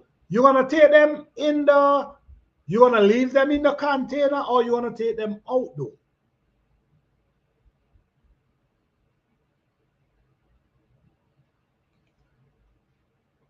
That was my problem. I didn't know when to start getting ready. I'm out in this season. All right. Okay. All right. All right. Those accidents are good accidents. I agree. I agree with that. I agree with that. Oh, pepper by accident. I agree with that.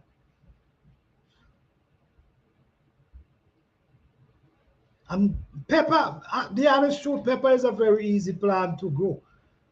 Well, from my experience, very, very easy plant to grow. The thing is taking care of them from baby. When you plant them, that's when you got to take care of them. Basically, when peppers start growing, ain't much you could do to them again, but maintain them. And you don't need to do much. Once you get them growing, get them growing, you ain't need to do much.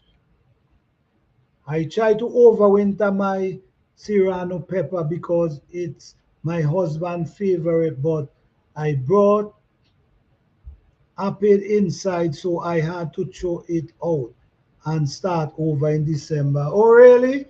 Oh, wow. Okay. Well, good luck this trip. All right. Yeah, it surely is. But yes, guys, garden season is here, man, and you get out there and you do what you got to do. You start putting your soil together. Like you raise bed, you we call it, you grow bags, your containers. Now is the time, guys. We actually in January. Spring begin in March.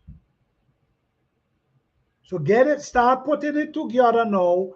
So by March, you're ready to plant. Everything is there waiting on your seedlings. Don't wait until spring to start doing that. Start doing it now. So when you plant, it's easier for your plant, start feeding on something and ready to go. You don't have time for your plant to be stunted. You don't have that time. So prepare now.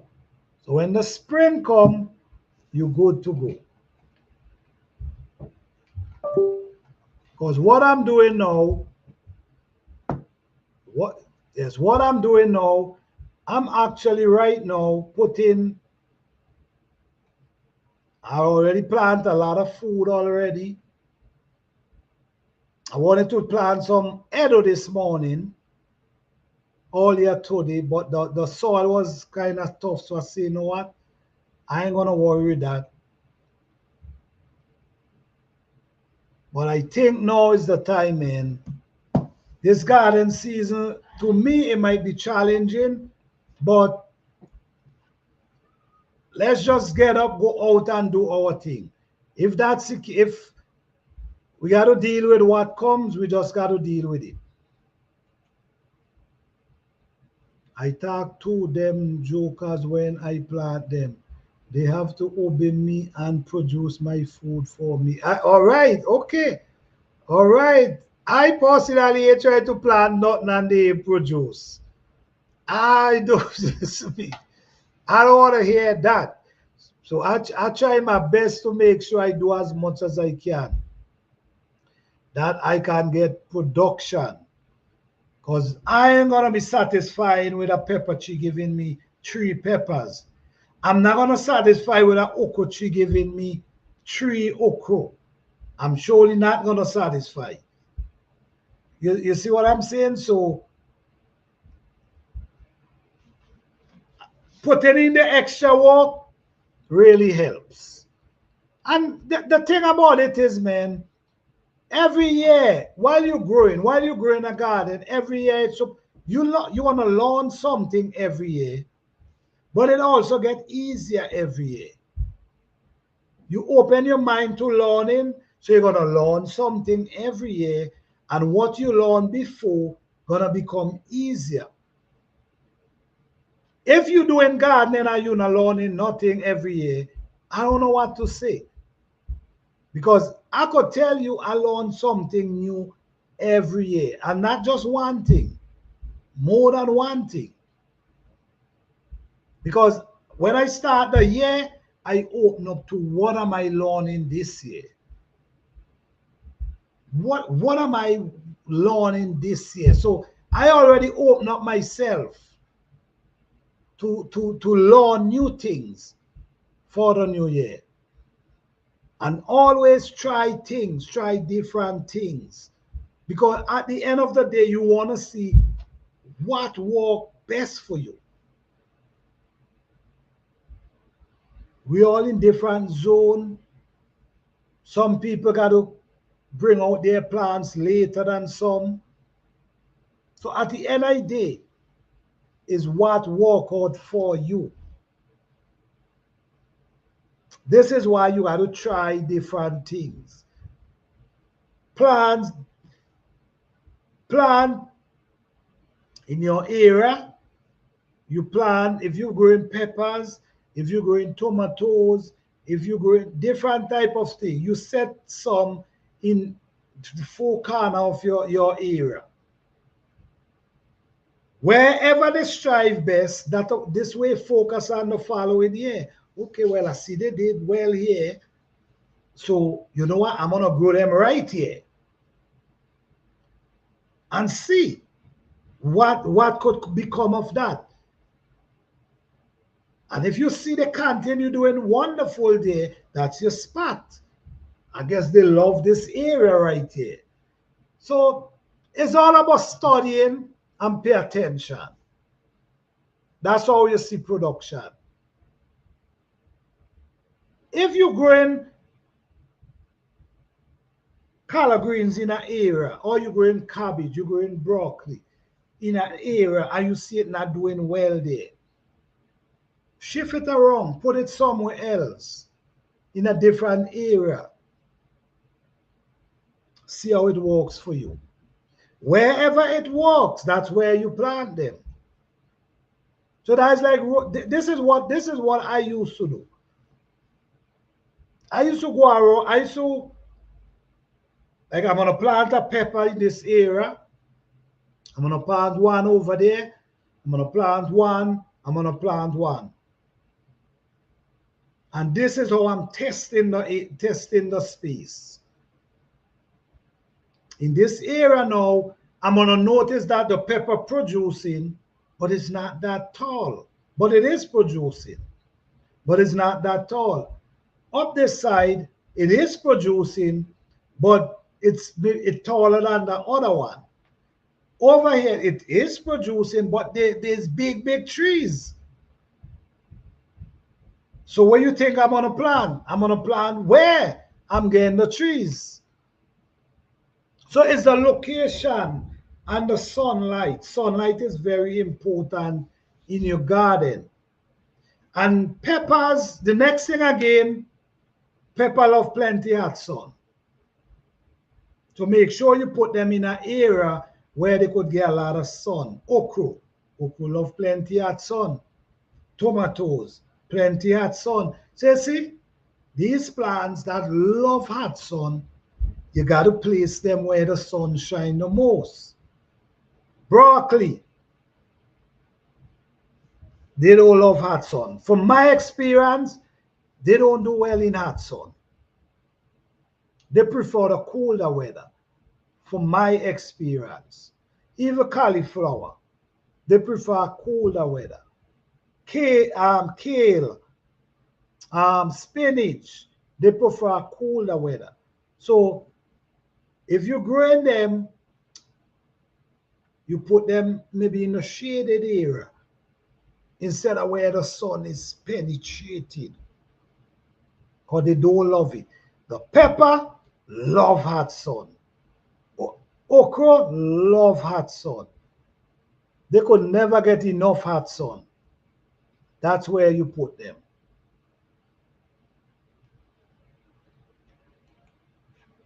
Broccoli tastes better in cooler weather too. I believe so too. I never really grow them in the heat, but I do believe they taste better in cooler weather. I do believe that too. I do believe that. Because I just grow some real nice head of, I just grow some nice head of broccoli. Some big nice head of broccoli. And taste really beautiful. And the truth is, I just start growing them like February, planting them like in February. So that's the cooler weather. So by the time spring appear, they already start getting ready for produce. And they do taste well. But from the time the heat start coming, you see they start not doing too much. They start pushing up some liquor. And that's when I just get rid of them. Time to put something else.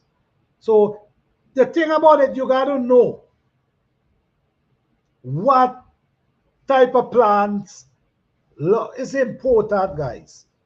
What type of plant love sun and what type of plant don't love too much sun. Remember, they cannot do without sunlight, but some of them prefer shaded, like a shaded area, than the actual heat penetrating them. Cabbage. You know, listen me, guys. I grow some cabbage. And listen me. Not because it's I grow this cabbage, but I was looking through some pictures with the cabbage them, with some cabbage I grew last year. I was looking through some picture and these cabbage so beautiful. Oh man, it was a beauty. Hold on, let me see if I can find them, guys. Because I don't like to just talk really. I like to show what I'm talking about. But this was some real beauty to me. It's some real beautiful cabbage.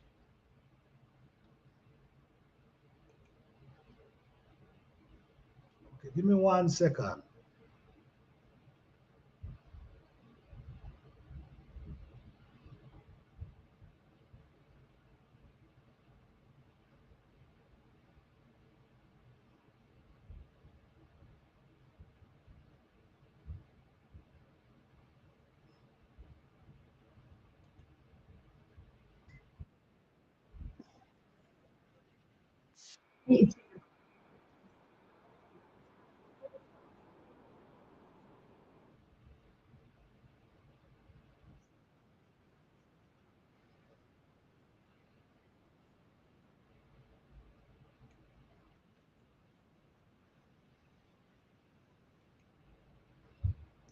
Okay.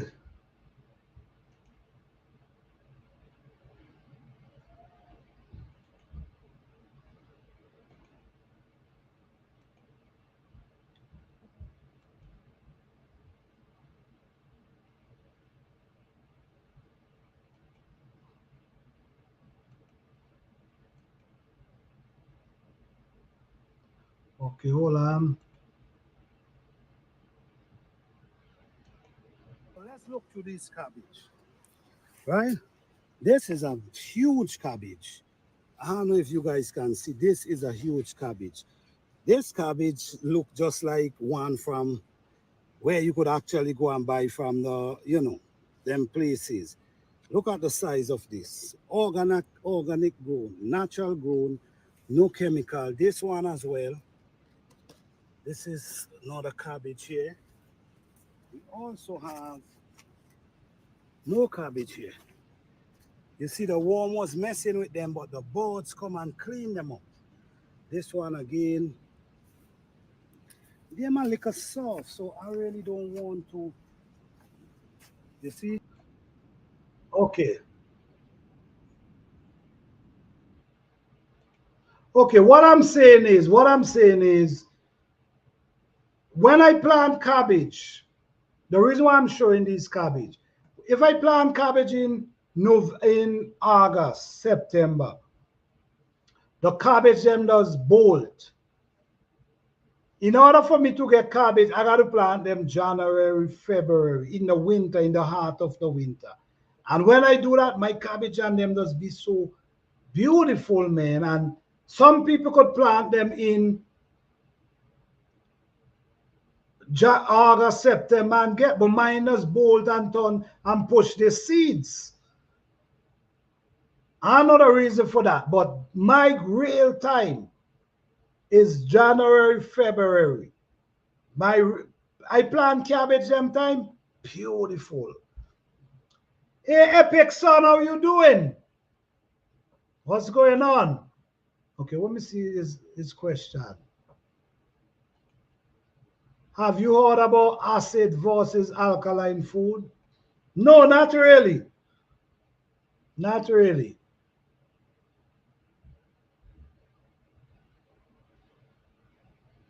Not really.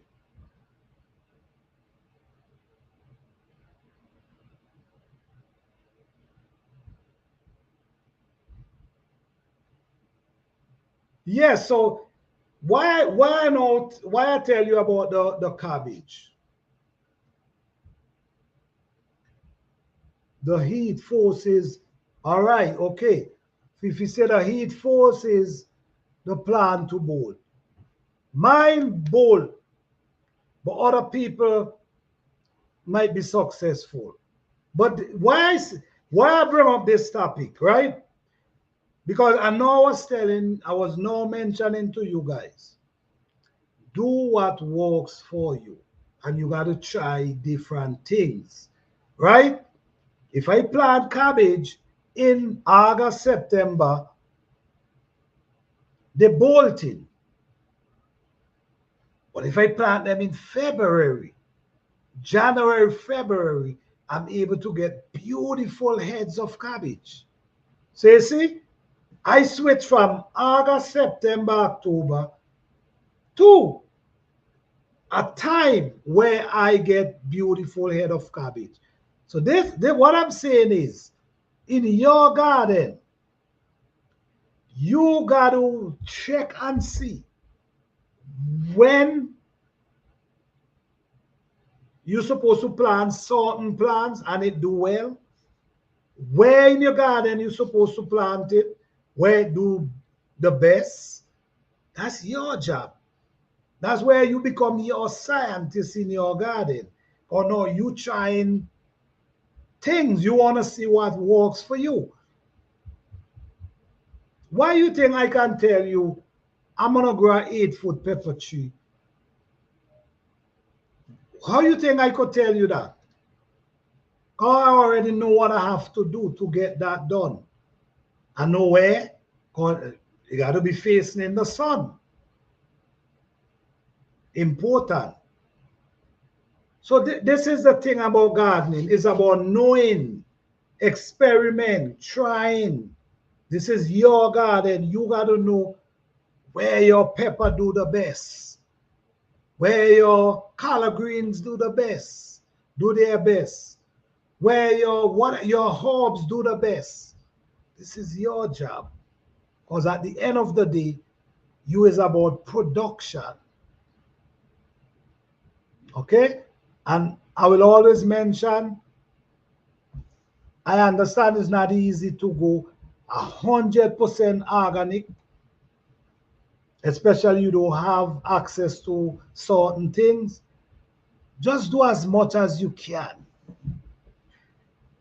You ain't got to go 100. As much as you can. You try to do it as much as you can. Okay? Because that's where our plants produce on their best. We give them the best treatment. We give them the sunlight they love. and they produce. It ain't that complicated when you understand these things, believe me. But your job is to make sure you master these things I now mentioned to you. You're supposed to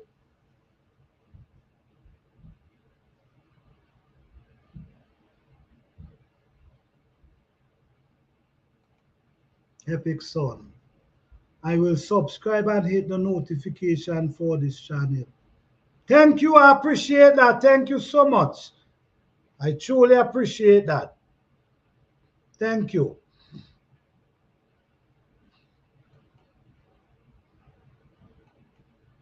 And welcome to the channel. Thank you so much. Okay.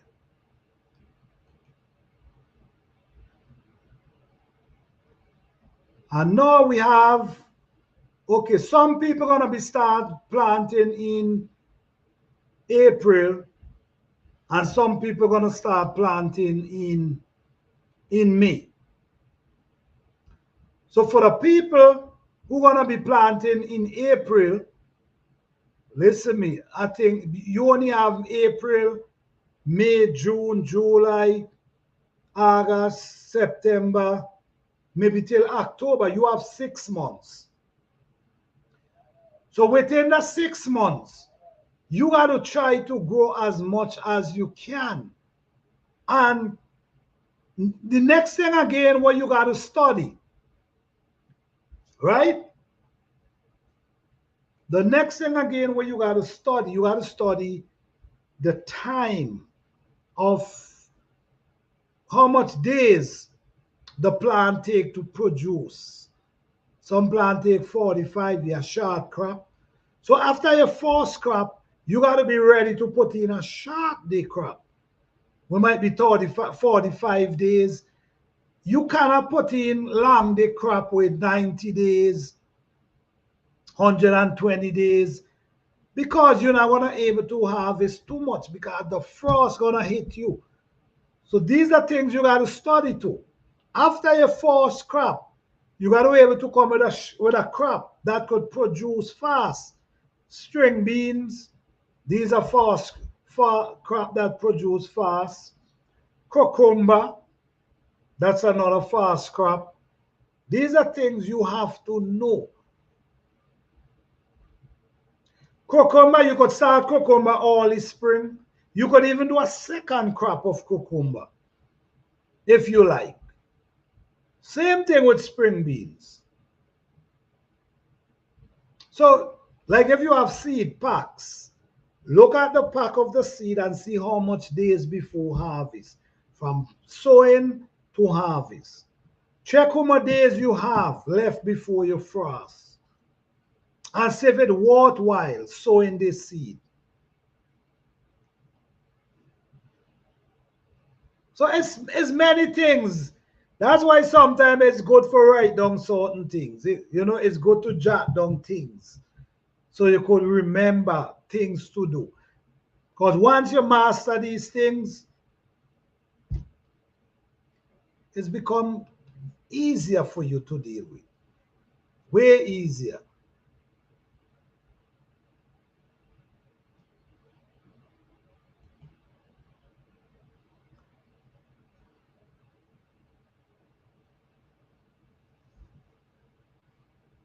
Okay, give me a second.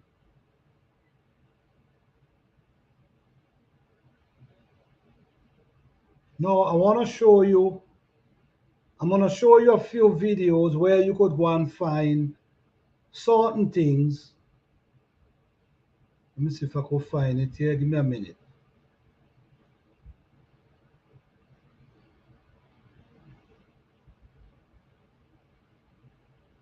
All right. I'm going to show you a short video here. Sometimes you might have this in your backyard, guys. Right? We're dealing with soil now, right? Sometimes you might have this in your backyard. Let me show you this video. You might have this in your backyard, right? I'm just giving you guys tips, man, ways of how you can just find stuff and become so valuable. Okay. Now this is a piece of wood you have here, right? This is an old piece of wood. But look what's inside the wood. You see what I'm saying? This wood breaking down. Look what's inside the wood here. Check it out. For your plant. You ain't got to go and buy no manual, but I know a lot of people do not have the access to this kind of stuff, so they have to. You see what's going on here, guys? Check it out. This is real compost you're talking about here. Natural compost from the plant. You might have this in your backyard. You see what I'm saying? But but you gotta be brave. Manual. Watch all You gotta this. be brave too. I'm gonna show you how much I get out of this tree.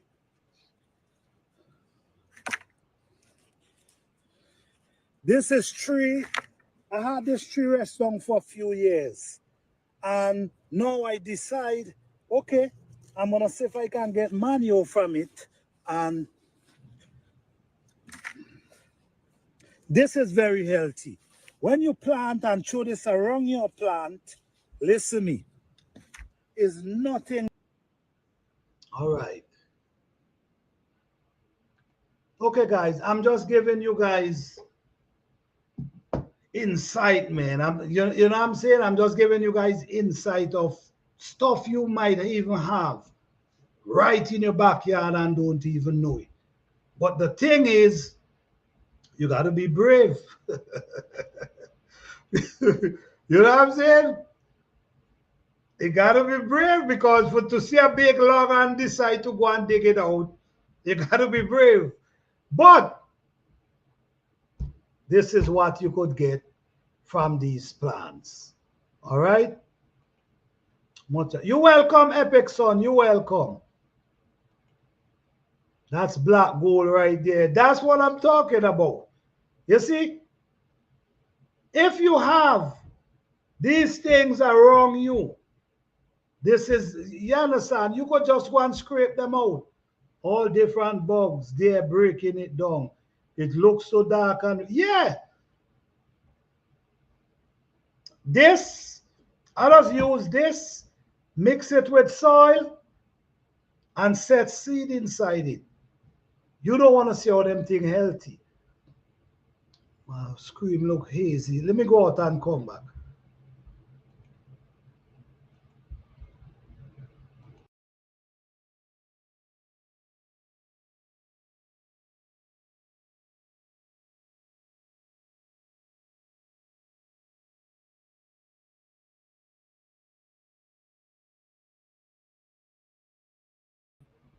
Yes.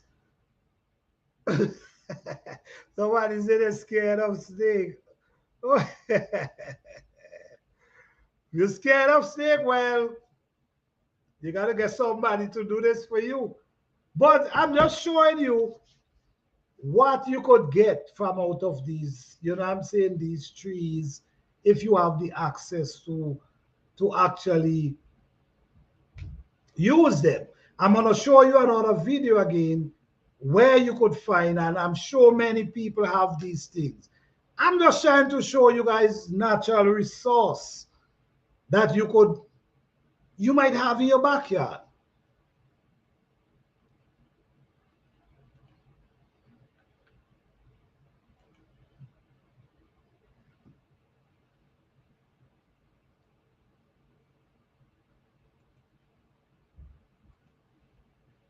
The honest truth, you could save yourself a bunch of money, guys.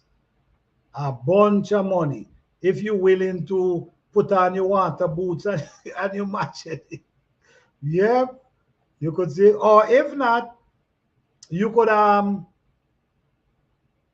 if you don't want to do that, you could we call it. You could just get some leaf and put them in a corner. You see?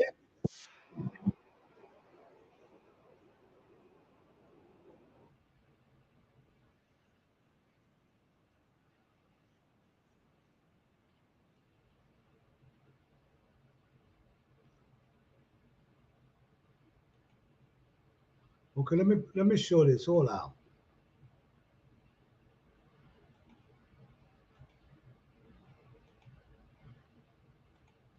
I want to show you another.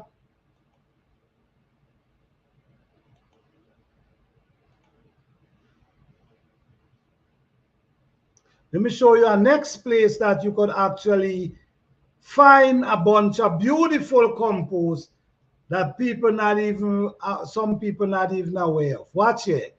Look what's going on here. Look underneath there.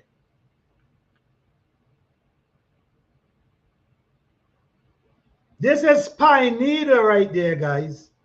Pine needle. You see there? Look how it break down.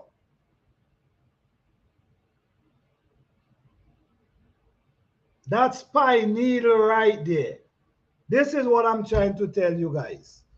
You might have these right by the side of your property.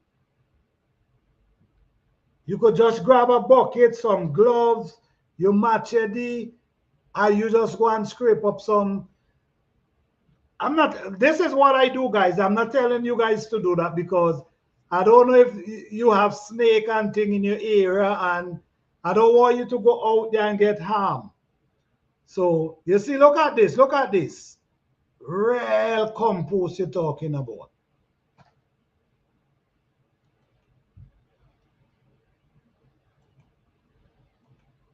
You see what I'm trying to say? I'm trying to basically give you guys. Guys, please don't forget to hit this like button, please. I'm giving you epic information here tonight. Please don't forget to hit that like button, all right? I'll truly appreciate it. Now, what I now show you there. Okay, let me see. Hold on. I have pine needle breaking down in the garden right now. All right, all right, all right. So you could shake some of that in your raised bed. Just shake a bit of that. Just shake a little in it and leave it till it marinate into the soil. Yes. But yes, what I now show you there, I now show you pine needle. Right there, what you see there was a pile. That's a 10 years old, 9 to 10 years old compost pile, and I'll show you there. This thing was high like this, right? With wood and all, leaf, pine needle, everything. This thing break right down till it end up flat to the ground. So it's real good compost just sitting there. But what I'm showing you is pine needle. Pine needle is something really good. It's a really good compost. It takes a long time to break down, but it's wonderful. Okay? So I'm giving you information here tonight. I'm showing you, man, if you have these things in your backyard, you can go and, just be careful. That's all I can tell you. Because I don't want you to go out there and, get in no farm or the other. So be careful. But so Bless and Snake are scared of you too. What I see, man, to me, I really don't see snake like that, but to me, they more run from you than, well, I'm sure yes, some will stand up and try to attack you. I'm sure of that. I'm sure some of them will stand up and try to attack you. But for what I know, most of them do run from you.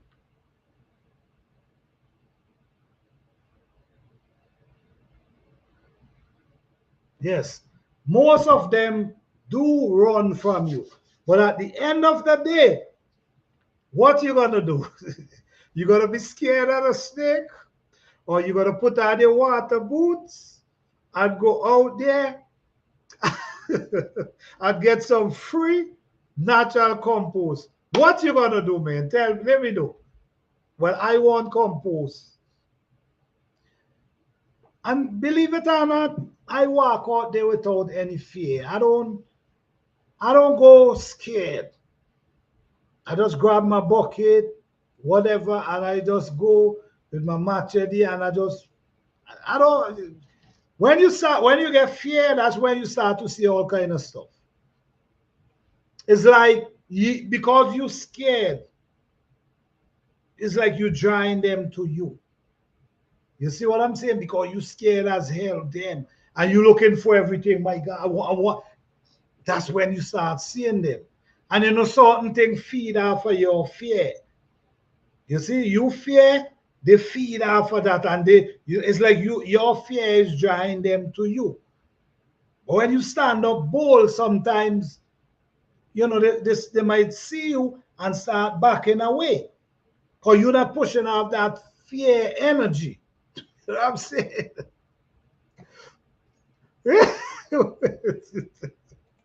You see what Fifi said? And that exactly, and I agree with that. Fear will make you see things that even there. Yo, yeah. The truth is, I agree. I agree. I lied. I agree with that. So this is why I don't go with no fear. Period. I get up, I walk in there, and I go, and I check. I look, I must look around. You know what I mean? Without fear. You walk in bold. You must look around because you want to see, but no fear. So if a snake see you, he might more run. God, believe.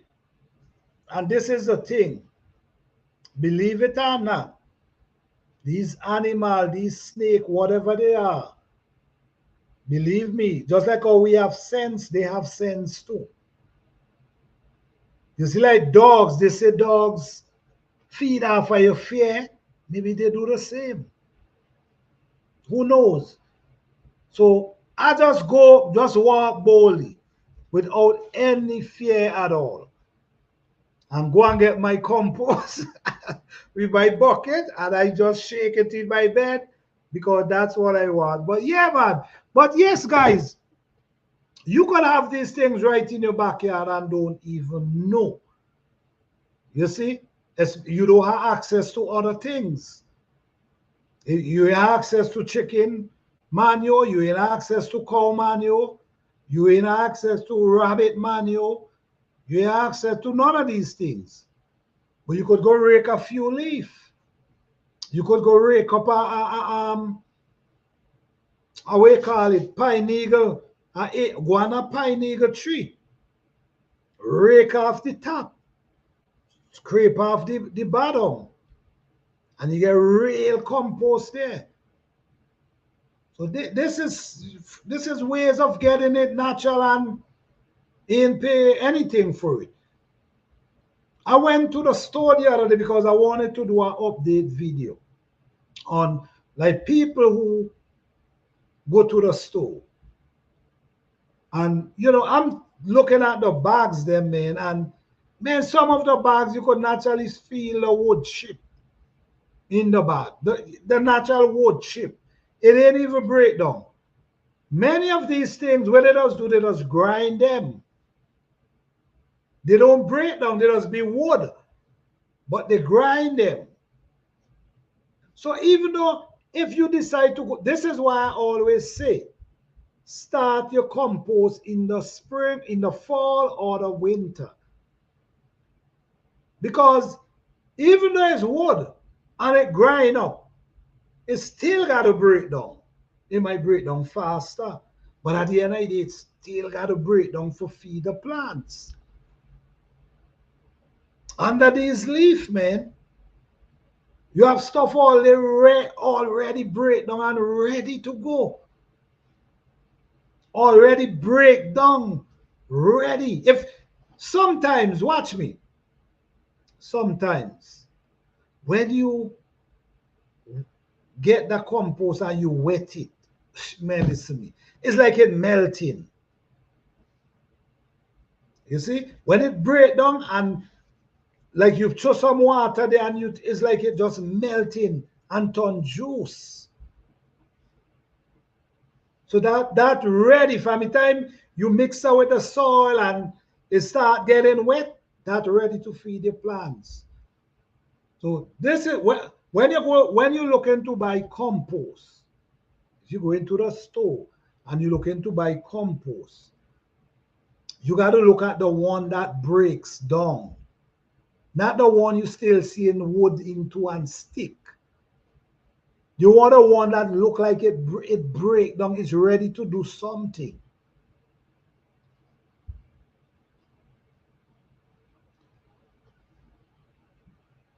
Okay, let me see if I could find something for give you guys an idea of what I'm talking about. Give me 1 second.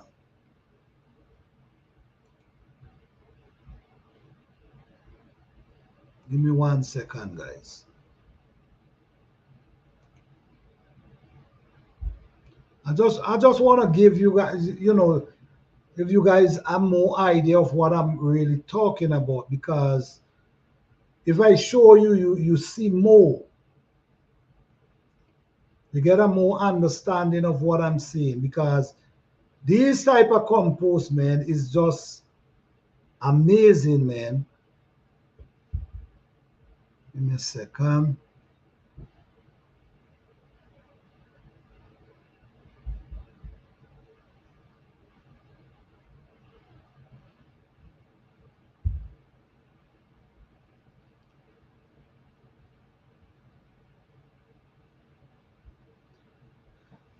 And compost is important, guys. Compost is very important. You just got to make sure you know when to add compost to your soil. That's something pretty important. And you can't overpower your compost. That's the next thing. Your dirt got to always be in control. Give me a second, hold on.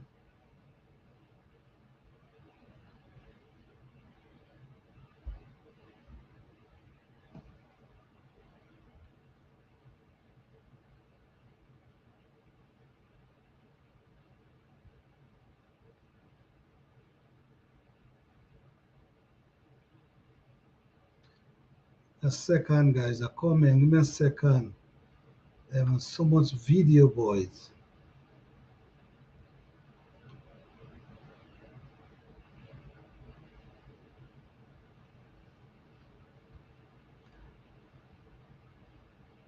I got to search so much. Give me 1 second, guys. I know. I got to give you a different one. Let me show it. Okay. Trying to find that one, but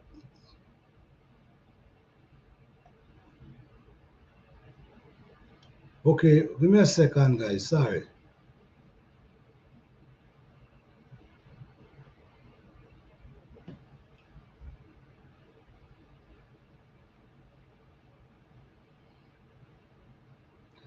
There's one I want to show you guys. Okay. I can't find that one, but I'm going to show you a different one.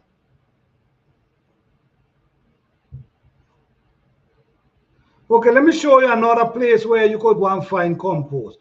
As a matter of fact, let me show you this video, guys.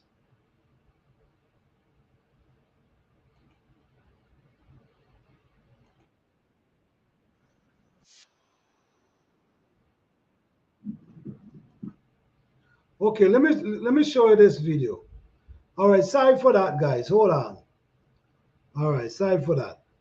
Hard for me to find that video I want to show you, but let me show you another way how you can get videos, right?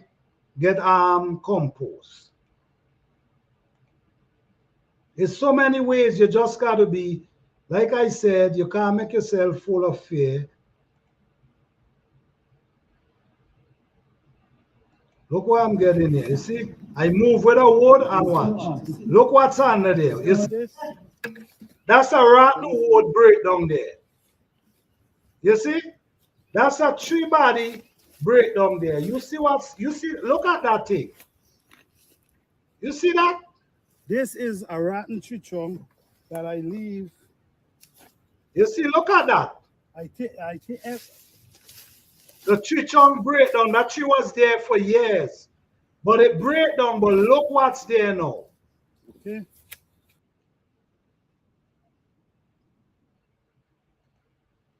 You see what I'm showing you guys? This is real organic stuff. Now, when I talk about the plant, the trees, the big trees feed themselves, right?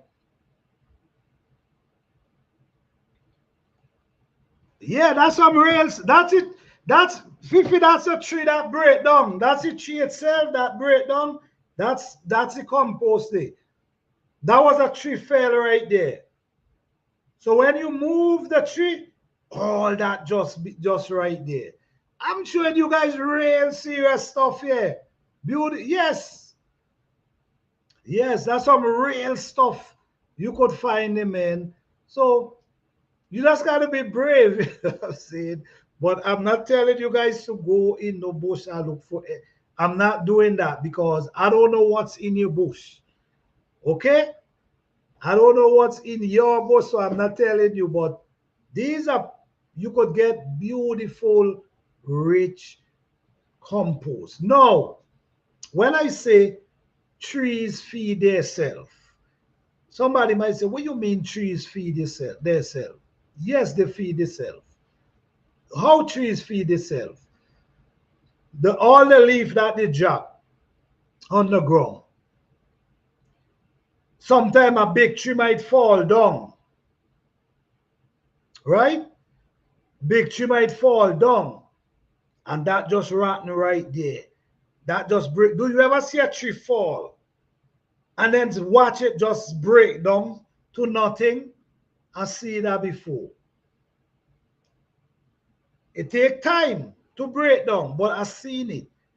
I see when the tree tumble down, and then I just over the years it just start breaking down, breaking down, breaking down. Big, big, massive tree, and turn to nothing on the ground, like it ain't a tree was ever there. That same compost is what's breaking down and feed the other trees. When a tree drop its leaf by its roots, that turn into compost and feed the tree. When a tree drop its limb, a limb might drop it. That turn to compost and feed that tree. So that's how I say trees feed themselves. That's how I say that, yes. Beautiful compost. Oh, yes. That's some good as it gets rich there, nature made you. Oh, yeah. Oh, yeah. That's what I'm trying to tell you, man. I'm just giving you guys insight, man. This is serious stuff I'm showing you guys here. That's awesome. I never understand why you will never use salt. Right, exactly. That's exactly. You see what I'm saying? Why would I go and, you know what I mean? No need for me. When you could get natural rich stuff, man, break down. You don't need that. I me witness all this thing. That same tree. You see, I now move. I witnessed that. A wind break that out the root, and it just break down to nothing right there. You would never know it's a tree fall down there. So you know what I mean? So once we make up our mind, man, we can do it, man. We can do it. There's always. Let me ask you something. What if there's a day come when we hear the store is not selling no manual, no compost, nothing? What if that day ever come and you want to grow something? What you gonna do? You know, I think we stray away from nature too much, man. I think we stray away from nature too much. And because of that, man, it's like it's so hard for fight your way back there. But like I know mention of in earlier on, I know someone who have trees around them, who have dry leaf dropping on the ground, and they don't use them. They will go to the store and buy their compost. You understand? And I just can't understand why you don't want to use these things. These are natural stuff you have here. So some people so caught up in that type of life, so it's become like, this is what I'm gonna use. I'm not gonna use nothing else. But you have the real thing right there. You know? Gotta run for now. All right, thank you. Appreciate you here. We appreciate you here. All right, good night. Thank you, good night.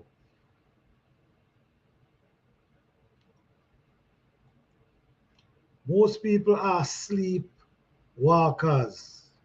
Well, I guess because I'm not understanding. I'm not understanding how you could have access to natural stuff to put around your plant and you have no interest. You rather buy something you don't know. You know what I mean? You rather get something you don't know about. So I don't know. But this is from what I witness. All right? For what I witness when come on gardening, ain't nobody gonna tell me anything about no man-made product out there. You got what I'm saying? For when come on gardening, for what I witness with my eyes and what I see, ain't nobody gonna tell me anything about no man-made product out there. Because what I see, I don't see man-made product doing it. What I witness from when nature produce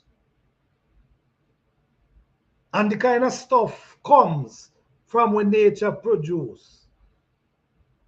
I'm not interested in hearing about a man-made product to put around my plant. Sorry. And I'll show you some video there where you have some serious. And let me tell you something. You see that? All you got to do, you mix that with a little soil. You mix it up with some soil. You take a portion of it and you mix it up with some soil. Mix it up real nice. And sow some seed in that. Man, a joke. It's joke you're making. Them seedlings just germinating and just start running. That's what they're doing. They germinate and they just start running. And if you have some of that in your soil, whether in your container or your whatever, and you already have your garden prepared with some of that, sprinkle in the hole, they're waiting for the plant, then listen to me. From the time you plant that, it's gone. So don't have access to these things and ignore them. I don't think that's a good idea at all. If you don't have access, I understand.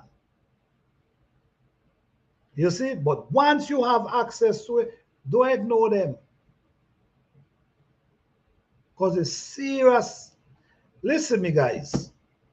Listen me.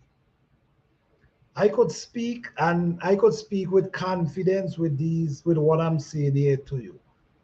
I could speak with confidence because this is what I do. If you have time, patience, because it do take time and patience. Nothing happen overnight, right? It comes with patience.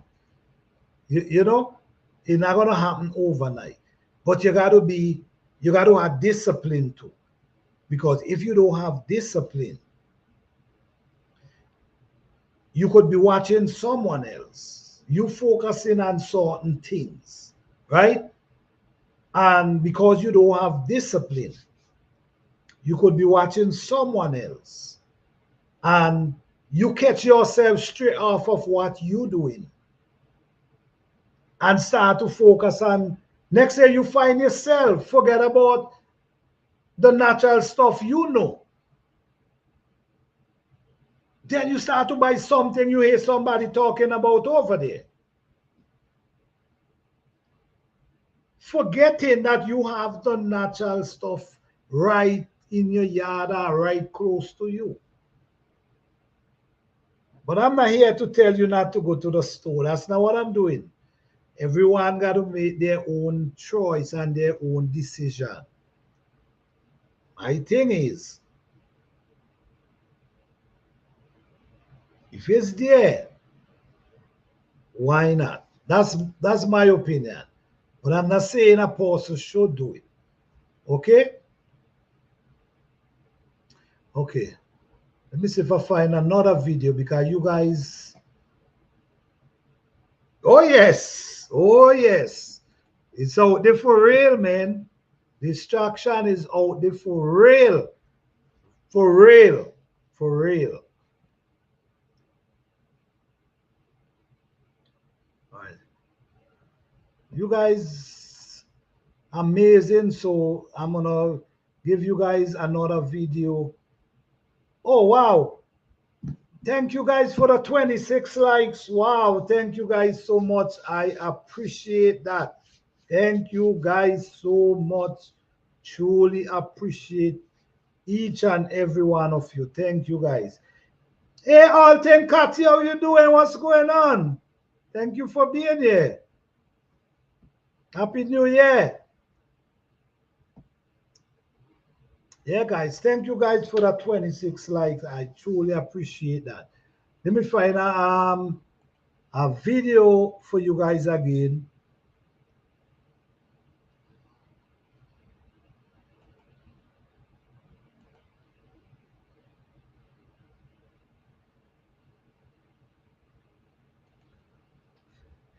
Yes, guys, garden season is popping, man.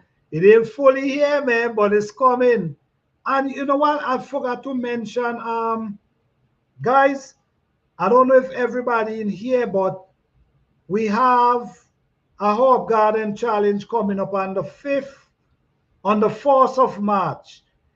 If anyone interested, you could press 1 or you could email me. A Herb Garden Challenge coming up where you're going to be planting 10 different herbs, 10 different type of herbs. And by you planting 10 different type of herbs, you got to take care of them. You got to upload 2 videos each month until June. And on June, we're gonna have winners. All right, for the best looking plant. So if anyone interested, guys, please let me know. Let us know by pressing 1. All right.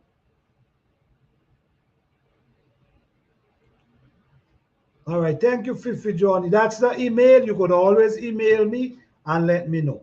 All right. Now, I'm going to show you guys a video showing you the compost, leaf compost. All right. The analytic gardener. All right. All right. Thank you, the analytic garden. Appreciate that. Thank you so much. Yeah, so our first upload gonna be on the 4th of March. All right, the 4th of March.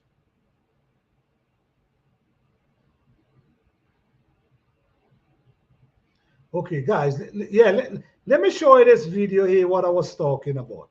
This is the video I was looking for. Let me show it to you.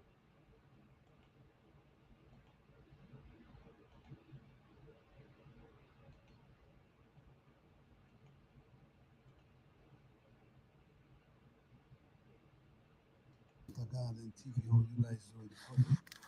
Alright, guys, I'm here looking into my soil. I do a lot of research on my soil. I do my own experiment on my soil.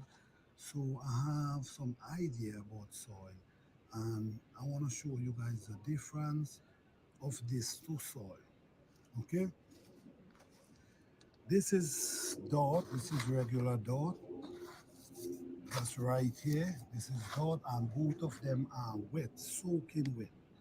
So these are dirt, and over here, this is leaf and grass that break down. So you see, this one is leaf and grass, like leaf. This is leaf that break down, and like grass, like weed from the garden. Let me show you how this thing look when it wet. Break down and become this nice, fluffy soil. It break down and it naturally turn into soil. This one was clay soil, but over the years I've been working on it and it start naturally breaking and turn into really good soil, very healthy soil. But this was naturally red clay soil, but now it start turning black and it's a very rich soil. So what I do, I take this one and add to this one and make it even make it super rich. You see what I'm saying? So I'm using this is the dirt that I've been working on for some years. This is the soil in my garden that I've been. This one was actually clay soil. This one you see in there, this was clay soil. But I've been working on this soil for years, so it changed now. So you're not really seeing anything like clay anymore. That's why I was mentioning to someone earlier. Leaf really could help transform clay soil. Walking pan and it becomes super rich. Now I have these compost. This is compost, guys, that break down from the leaf. And look how this thing break down. I never add anything to it. All I allow nature to do the work, and look what nature has done. Nature has created this, turned this thing into a masterpiece when come on soil. Okay, so what I'm gonna do, I'm gonna add these together and throw it in this container and plant this turmeric. So when I do that, it's gonna make this turmeric grow beautiful. All right. So now let's come back here, guys. When you buying soil or compost from wherever, and you see stuff like this, I mean, this take times to break down. This not gonna break down overnight. This takes some time to break. All right, you see what I'm saying, guys? This is a piece of wood. This thing not gonna break down in no short period of time. This thing gonna take a while to break down. Sometimes when you go and buy stuff, you naturally seeing stuff like this. I mean, this not gonna be feeding your plant anytime soon. So this is what you gotta be mindful of. All right. No. So this is why I'm saying you can't just plant your food with stuff like this and believe it adding any nutrients or anything to the plant. No, this take time to break down. This, when you use this, I'm gonna add a little water and I'm gonna show you something. I'm gonna just add some water here. I'm gonna add some water to this soil, and I'm gonna give you an idea of what's going on. You see, it's almost melt away. You see what's going on there, guys? When you add the water to this thing, it's like it's become like a juice already. It's like it's melting. This is what you call compost. This is breakdown compost. When compost break down and you add water to it, it's supposed to feel like it melting in your hands. You see what I'm saying? It's melting away.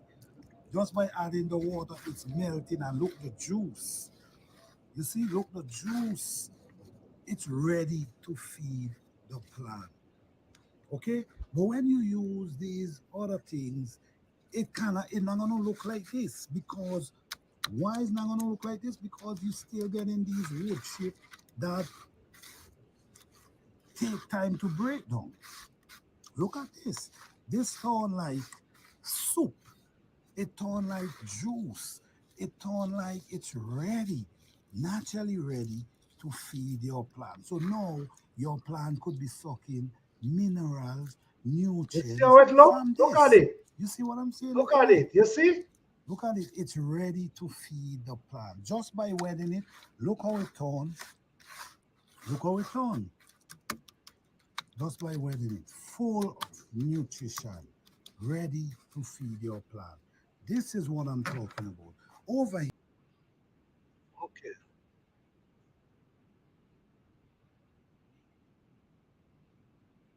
Okay.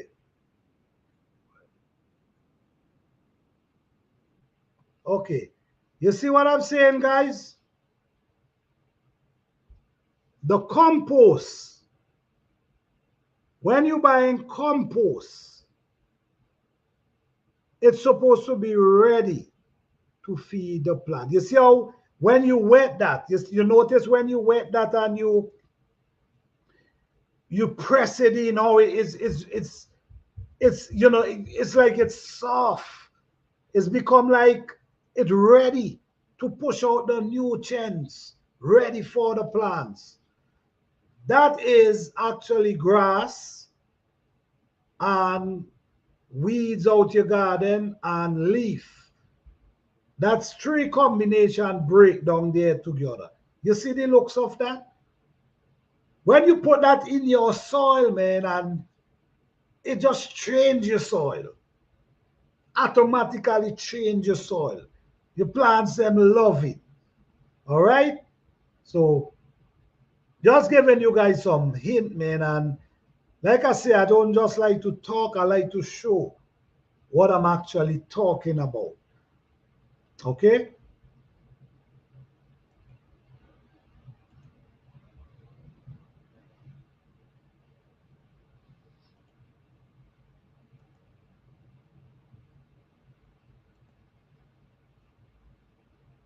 Yes. And let me give you an idea about this video. Let me run this video for you.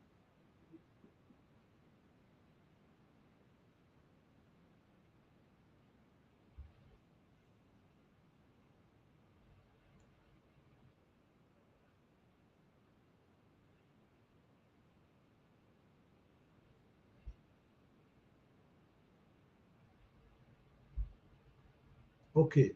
I'm gonna run this video, then I just want to show, I just want you guys to understand fully what I'm really talking about, man. So I'm gonna run this video, and after this video, we're gonna close it out.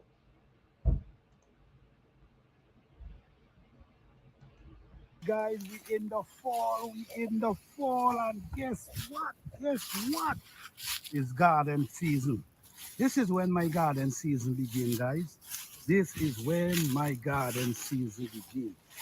Over here, all you see is pine needle, oak leaf, maple leaf. That's all you see. And what I'm doing here, man, this is one of the most exciting times you could ever when you talking to planter. This is my excitement time. Why?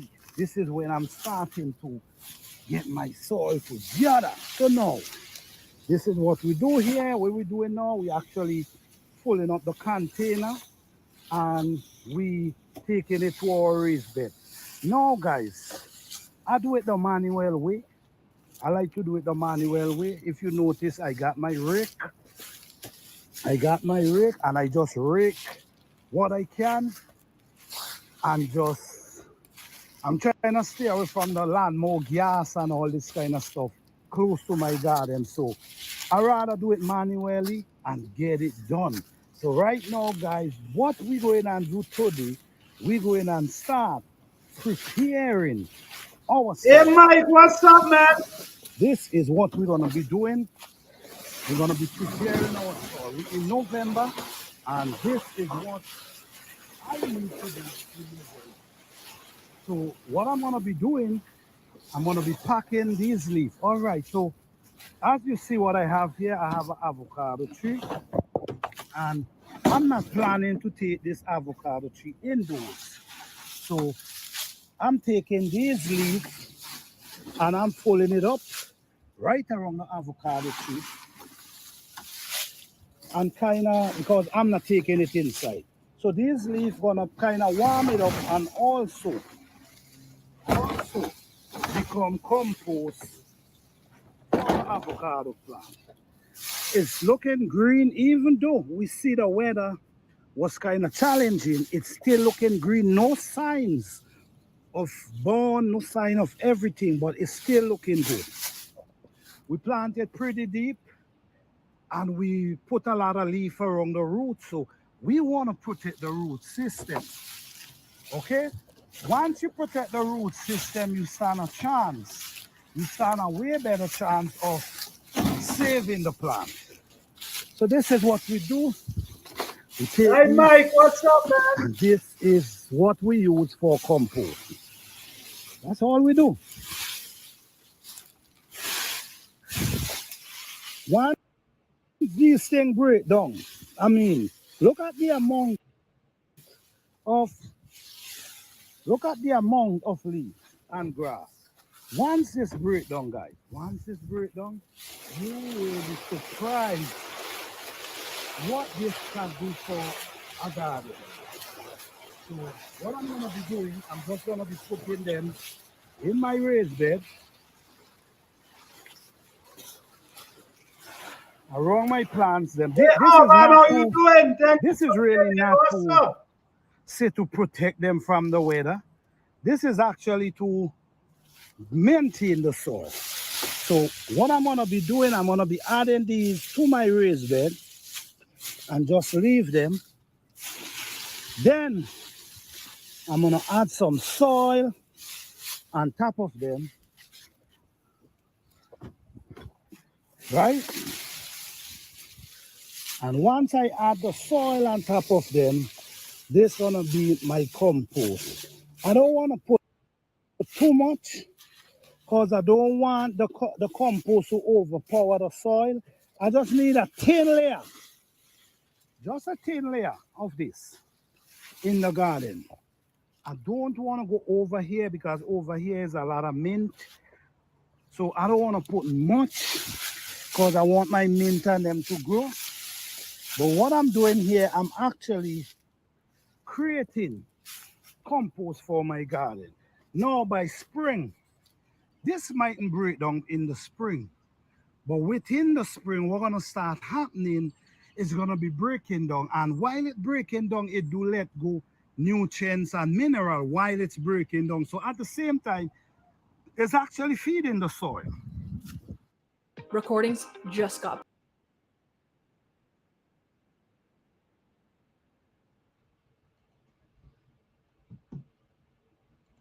All right, guys. Hey, oh, man, how you doing? Hey, Mike, what's up? How you guys doing?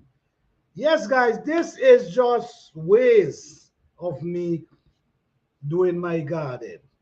I've been doing it for years, and believe it or not, it works well for me. And by me adding a little leaf, a little grass every year, every fall into the garden, it's really, like I said, it was actually red clay. Red clay, that's what it was.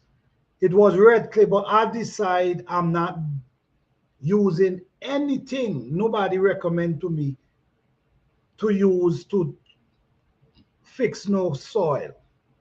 I decide I'm gonna use leaf, the tree body, like the ancestors, and I just use what I have. And by me using what I have, I see great things happen. So all I'm saying to you is sometimes you just got to use what you have, okay? And make it work. Because what if you don't have access to other things? What are you going to do? You see? What if you don't have access to other things to grow your food, what are you gonna do? So you gotta use what you have. And the ancestors, our ancestors, they was actually using they the ancestor observed nature and they watch how nature, the system works with nature. And they follow the same system. It was working for them. They didn't know about all this thing we have today. It was actually working for them for years upon years upon years upon years. So if that doesn't mean if we have access to it, we can't do it too. I'm doing it and it's surely working. But at the same time, I'm not telling you guys what to do. You choose what you can do. You got to know what you could handle. You got to know what you want to do.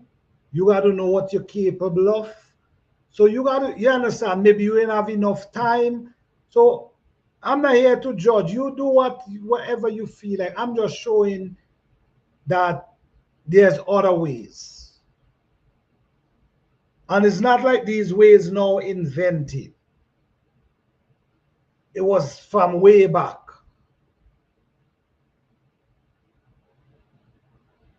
I'm just using my common sense.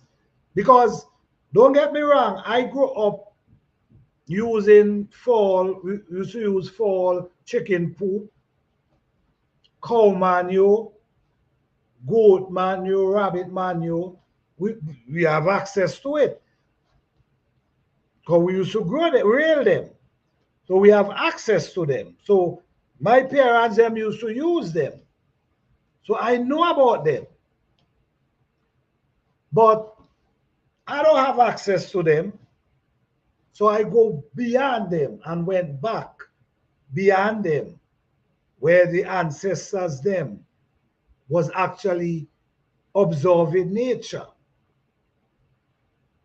And you understand, and do the same system like nature, and it works for them.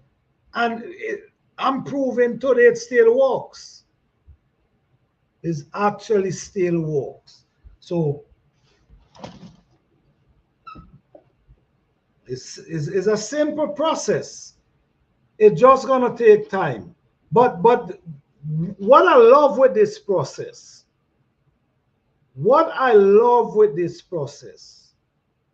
with this process, it ain't no turning back. Meaning, when I say no turning back, I mean like, once you start this way and you maintain it, your soil always beautiful, man. I'm telling you right now.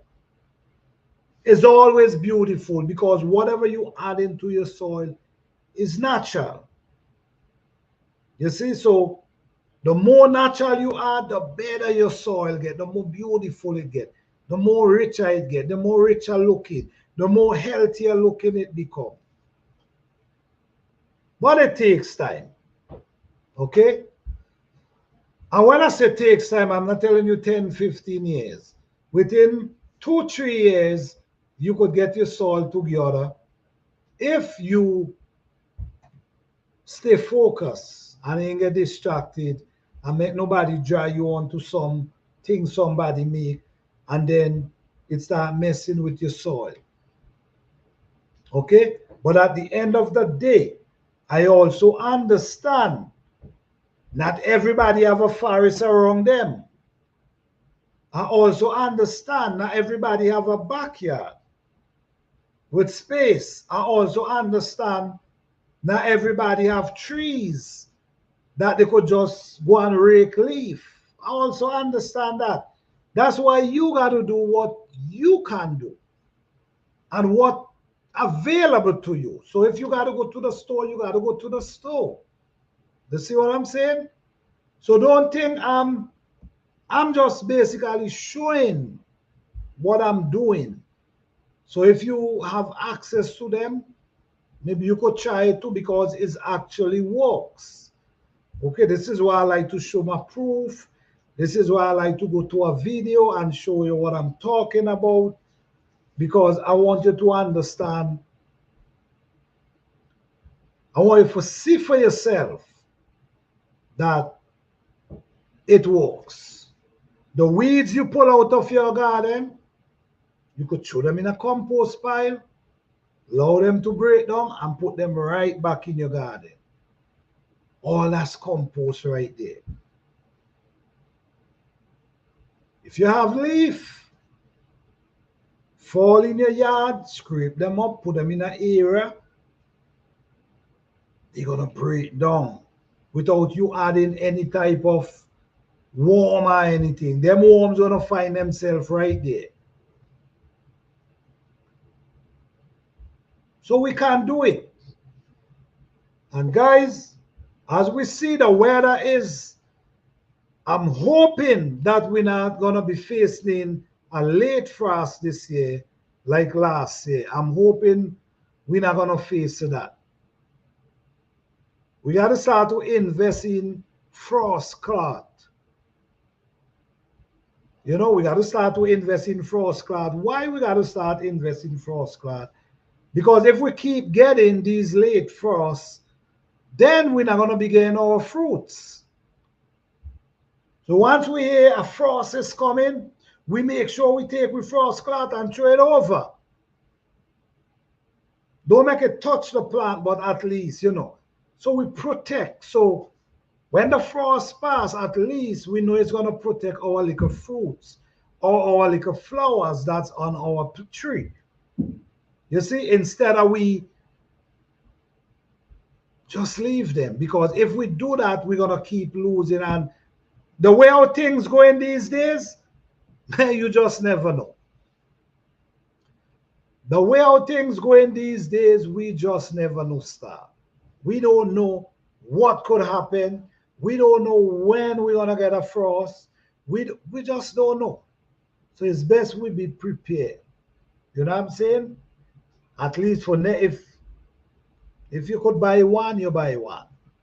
Not telling you to run out there and go buy frost cloth. Like, no, that's not what I'm doing. I'm just thinking about the future.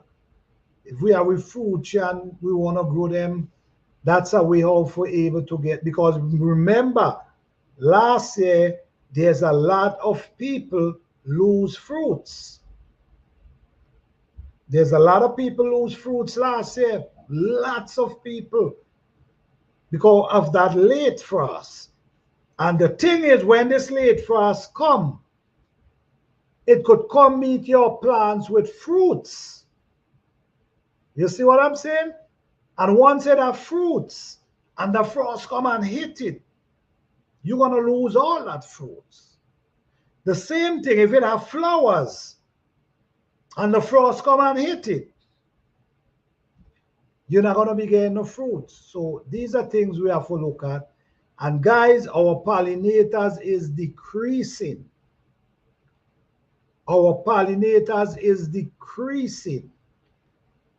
I don't know what is making that happen, but our job could be to help keep them around. Not to help help getting rid of them. We should be trying to help saving them. And sometimes many of the things we use actually more push them away than keep them around. Our earthworms. We need our earthworms. We need our earthworms. So these are things we have to look into for our future, man. If we got to be gardeners, if we got to be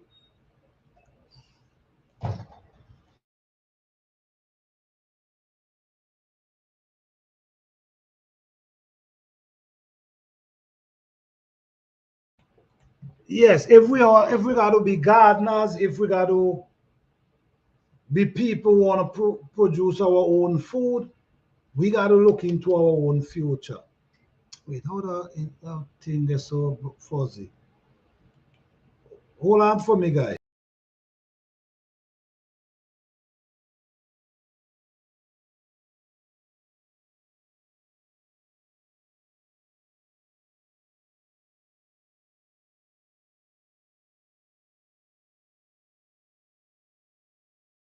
So yes, guys, how you guys doing tonight? How you guys doing tonight? Thank you guys so much for coming out, man. I truly appreciate each and every one of you, man. I hope this live tonight was have information that can help somebody in this new garden season. I hope there's new gardeners who can see this video as well, and I hope this can help make us into make us more knowledgeable and make us more understanding that there's things you could have in your backyard that you mightn't be taking serious, and that could be beautiful compost for you. All right. And guys, thanks everybody for liking tonight. And don't forget, guys, before you leave, hit that like button. I truly appreciate each and every one, because you know, if I get like, this gonna be my live. Usually I do open discussion where I have different topic, but I'm not gonna have no different topic this season. For this whole garden season, all we're gonna be talking about garden. I'm gonna open up to Q&A, question and answer, and I'm also gonna invite people on the platform that we can talk about gardening. So it's gonna be all about gardening this whole garden season. Every Thursday, 8 p.m. Eastern Standard Time, every Thursday. All we're going to talk about for this whole garden season is gardening. Now is soil time, where we're talking about soil, we're prepping soil. So that's where we're mostly going to focus on. And seedlings, next week we're going to be talking a lot about seedlings, because I did a lot about soil already. Next week we're going to talk a lot about seedlings and caring for seedlings. Then after that, we're going to move on to getting ready to start hardening them. So while the months proceed, that's where we're going to be. Like wherever the stage reach, where it's time for hardening off your seedlings, we're going to be talking about hardening off your seedlings. When it comes to talk about planting, we're going to be talking about planting. So I'm here right through this garden season, where we could have gardening conversation, where we could ask questions, where we could be planting, where we could be, we're going to make this a real garden season, man. So even for the new gardeners, you come, you need question, you have question, you could ask a question. We answer to the best of our ability, because we want to see everybody successful. We want to see everybody with a beautiful, healthy garden. So I'm here. If you ask me a question, if I don't know, I'll say I don't know. If I know, I'll answer to the best of my ability. But don't feel free to ask question if you have any question concerning gardening. All right. So I just want to say, guys, thank you guys so much for coming out. I truly appreciate each and every one of you. Thank you, Fifi Johnny. Thank you, Urban Garden Chronicle. Thank you, Mike. Thank you, Boy Blue. Thank you, the Analytic Gardener, the Everyday Life, All Thing Catty, Epic Sun, Psalms 146.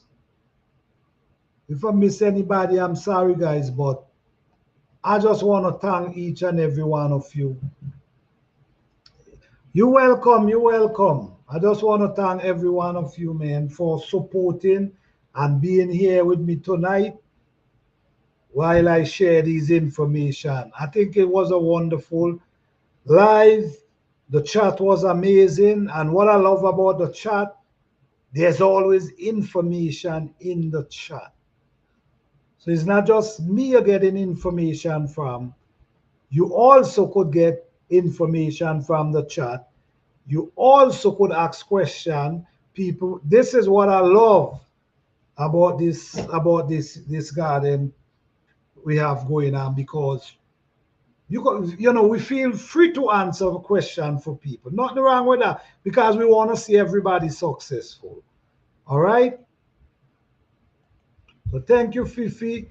Great live. All right. Thank you, Analytic Gardener. We appreciate you coming through. I appreciate each and every one of you for coming through tonight.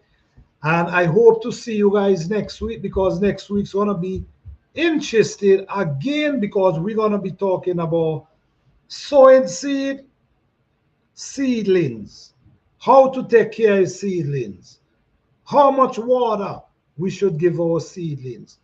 That's where we're going to be next week, because we want it to be excited. We want everybody to be successful. So don't forget, guys, if you haven't hit the like button, please hit the like button. I appreciate each and every one of you. Thank you, guys. Have a wonderful night. Peace and love. Thank you, Fifi. Thank you, Mike. All right, guys. Blessings.